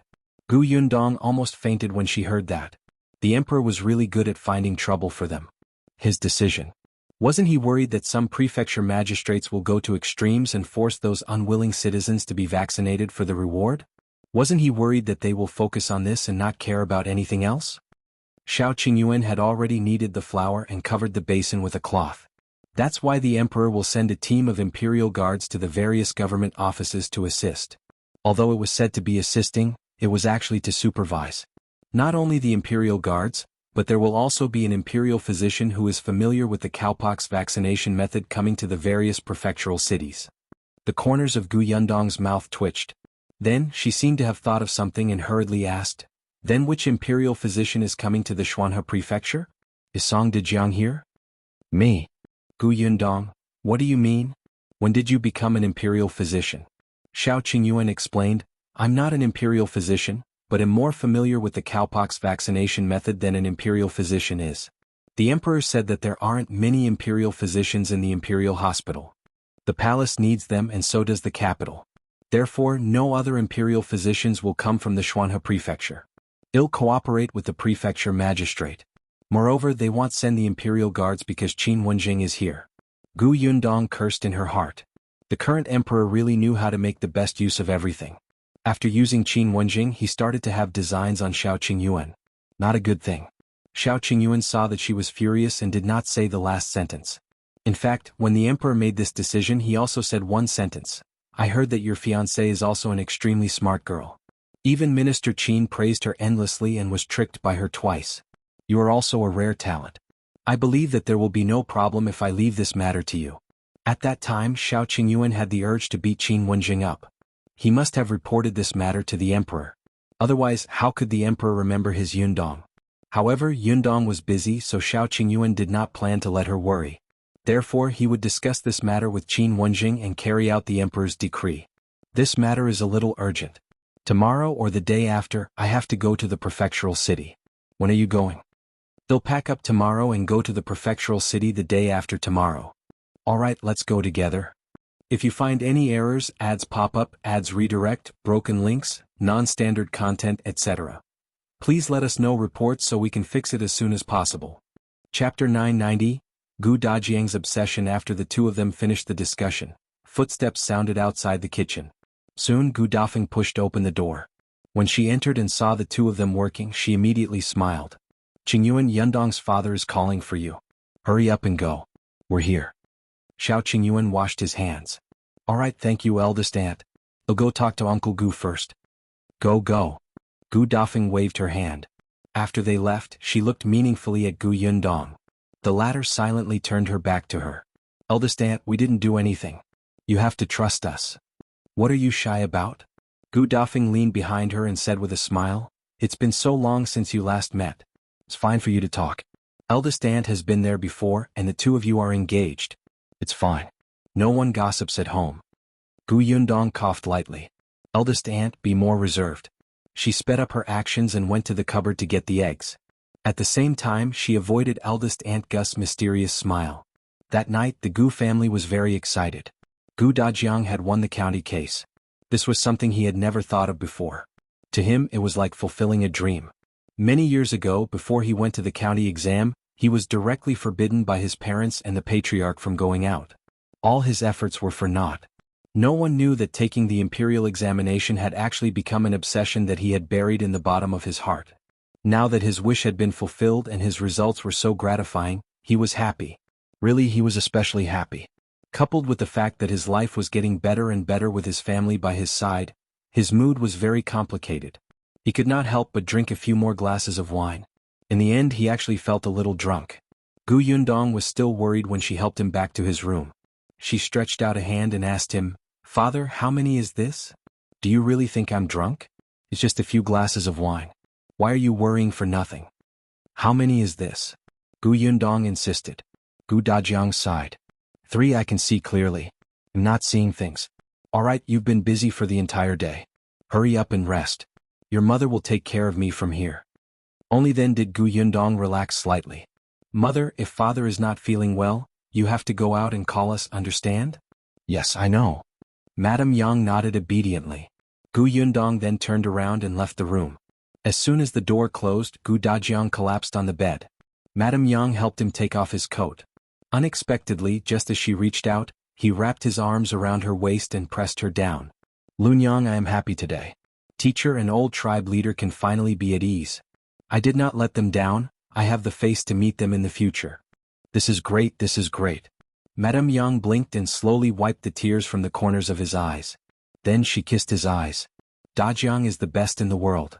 Gu Dajiang smiled even more happily. He held her face and said gently, Lunyang too. Gu Yundong hid outside and listened attentively for a moment. After being fed a mouthful of dog food, she rubbed her arms and quickly left. However, the corners of her lips curled up slightly. Their lives would definitely get better and better in the future. The next day, as expected, Gu Dajiang woke up late. When he went out, his head still hurt. It was only when the kitchen brought him some hangover soup that he felt slightly better. Dong Xiulan came at this time, but her expression didn't seem right. If you find any errors, ads pop up, ads redirect, broken links, non-standard content, etc., please let us know reports so we can fix it as soon as possible.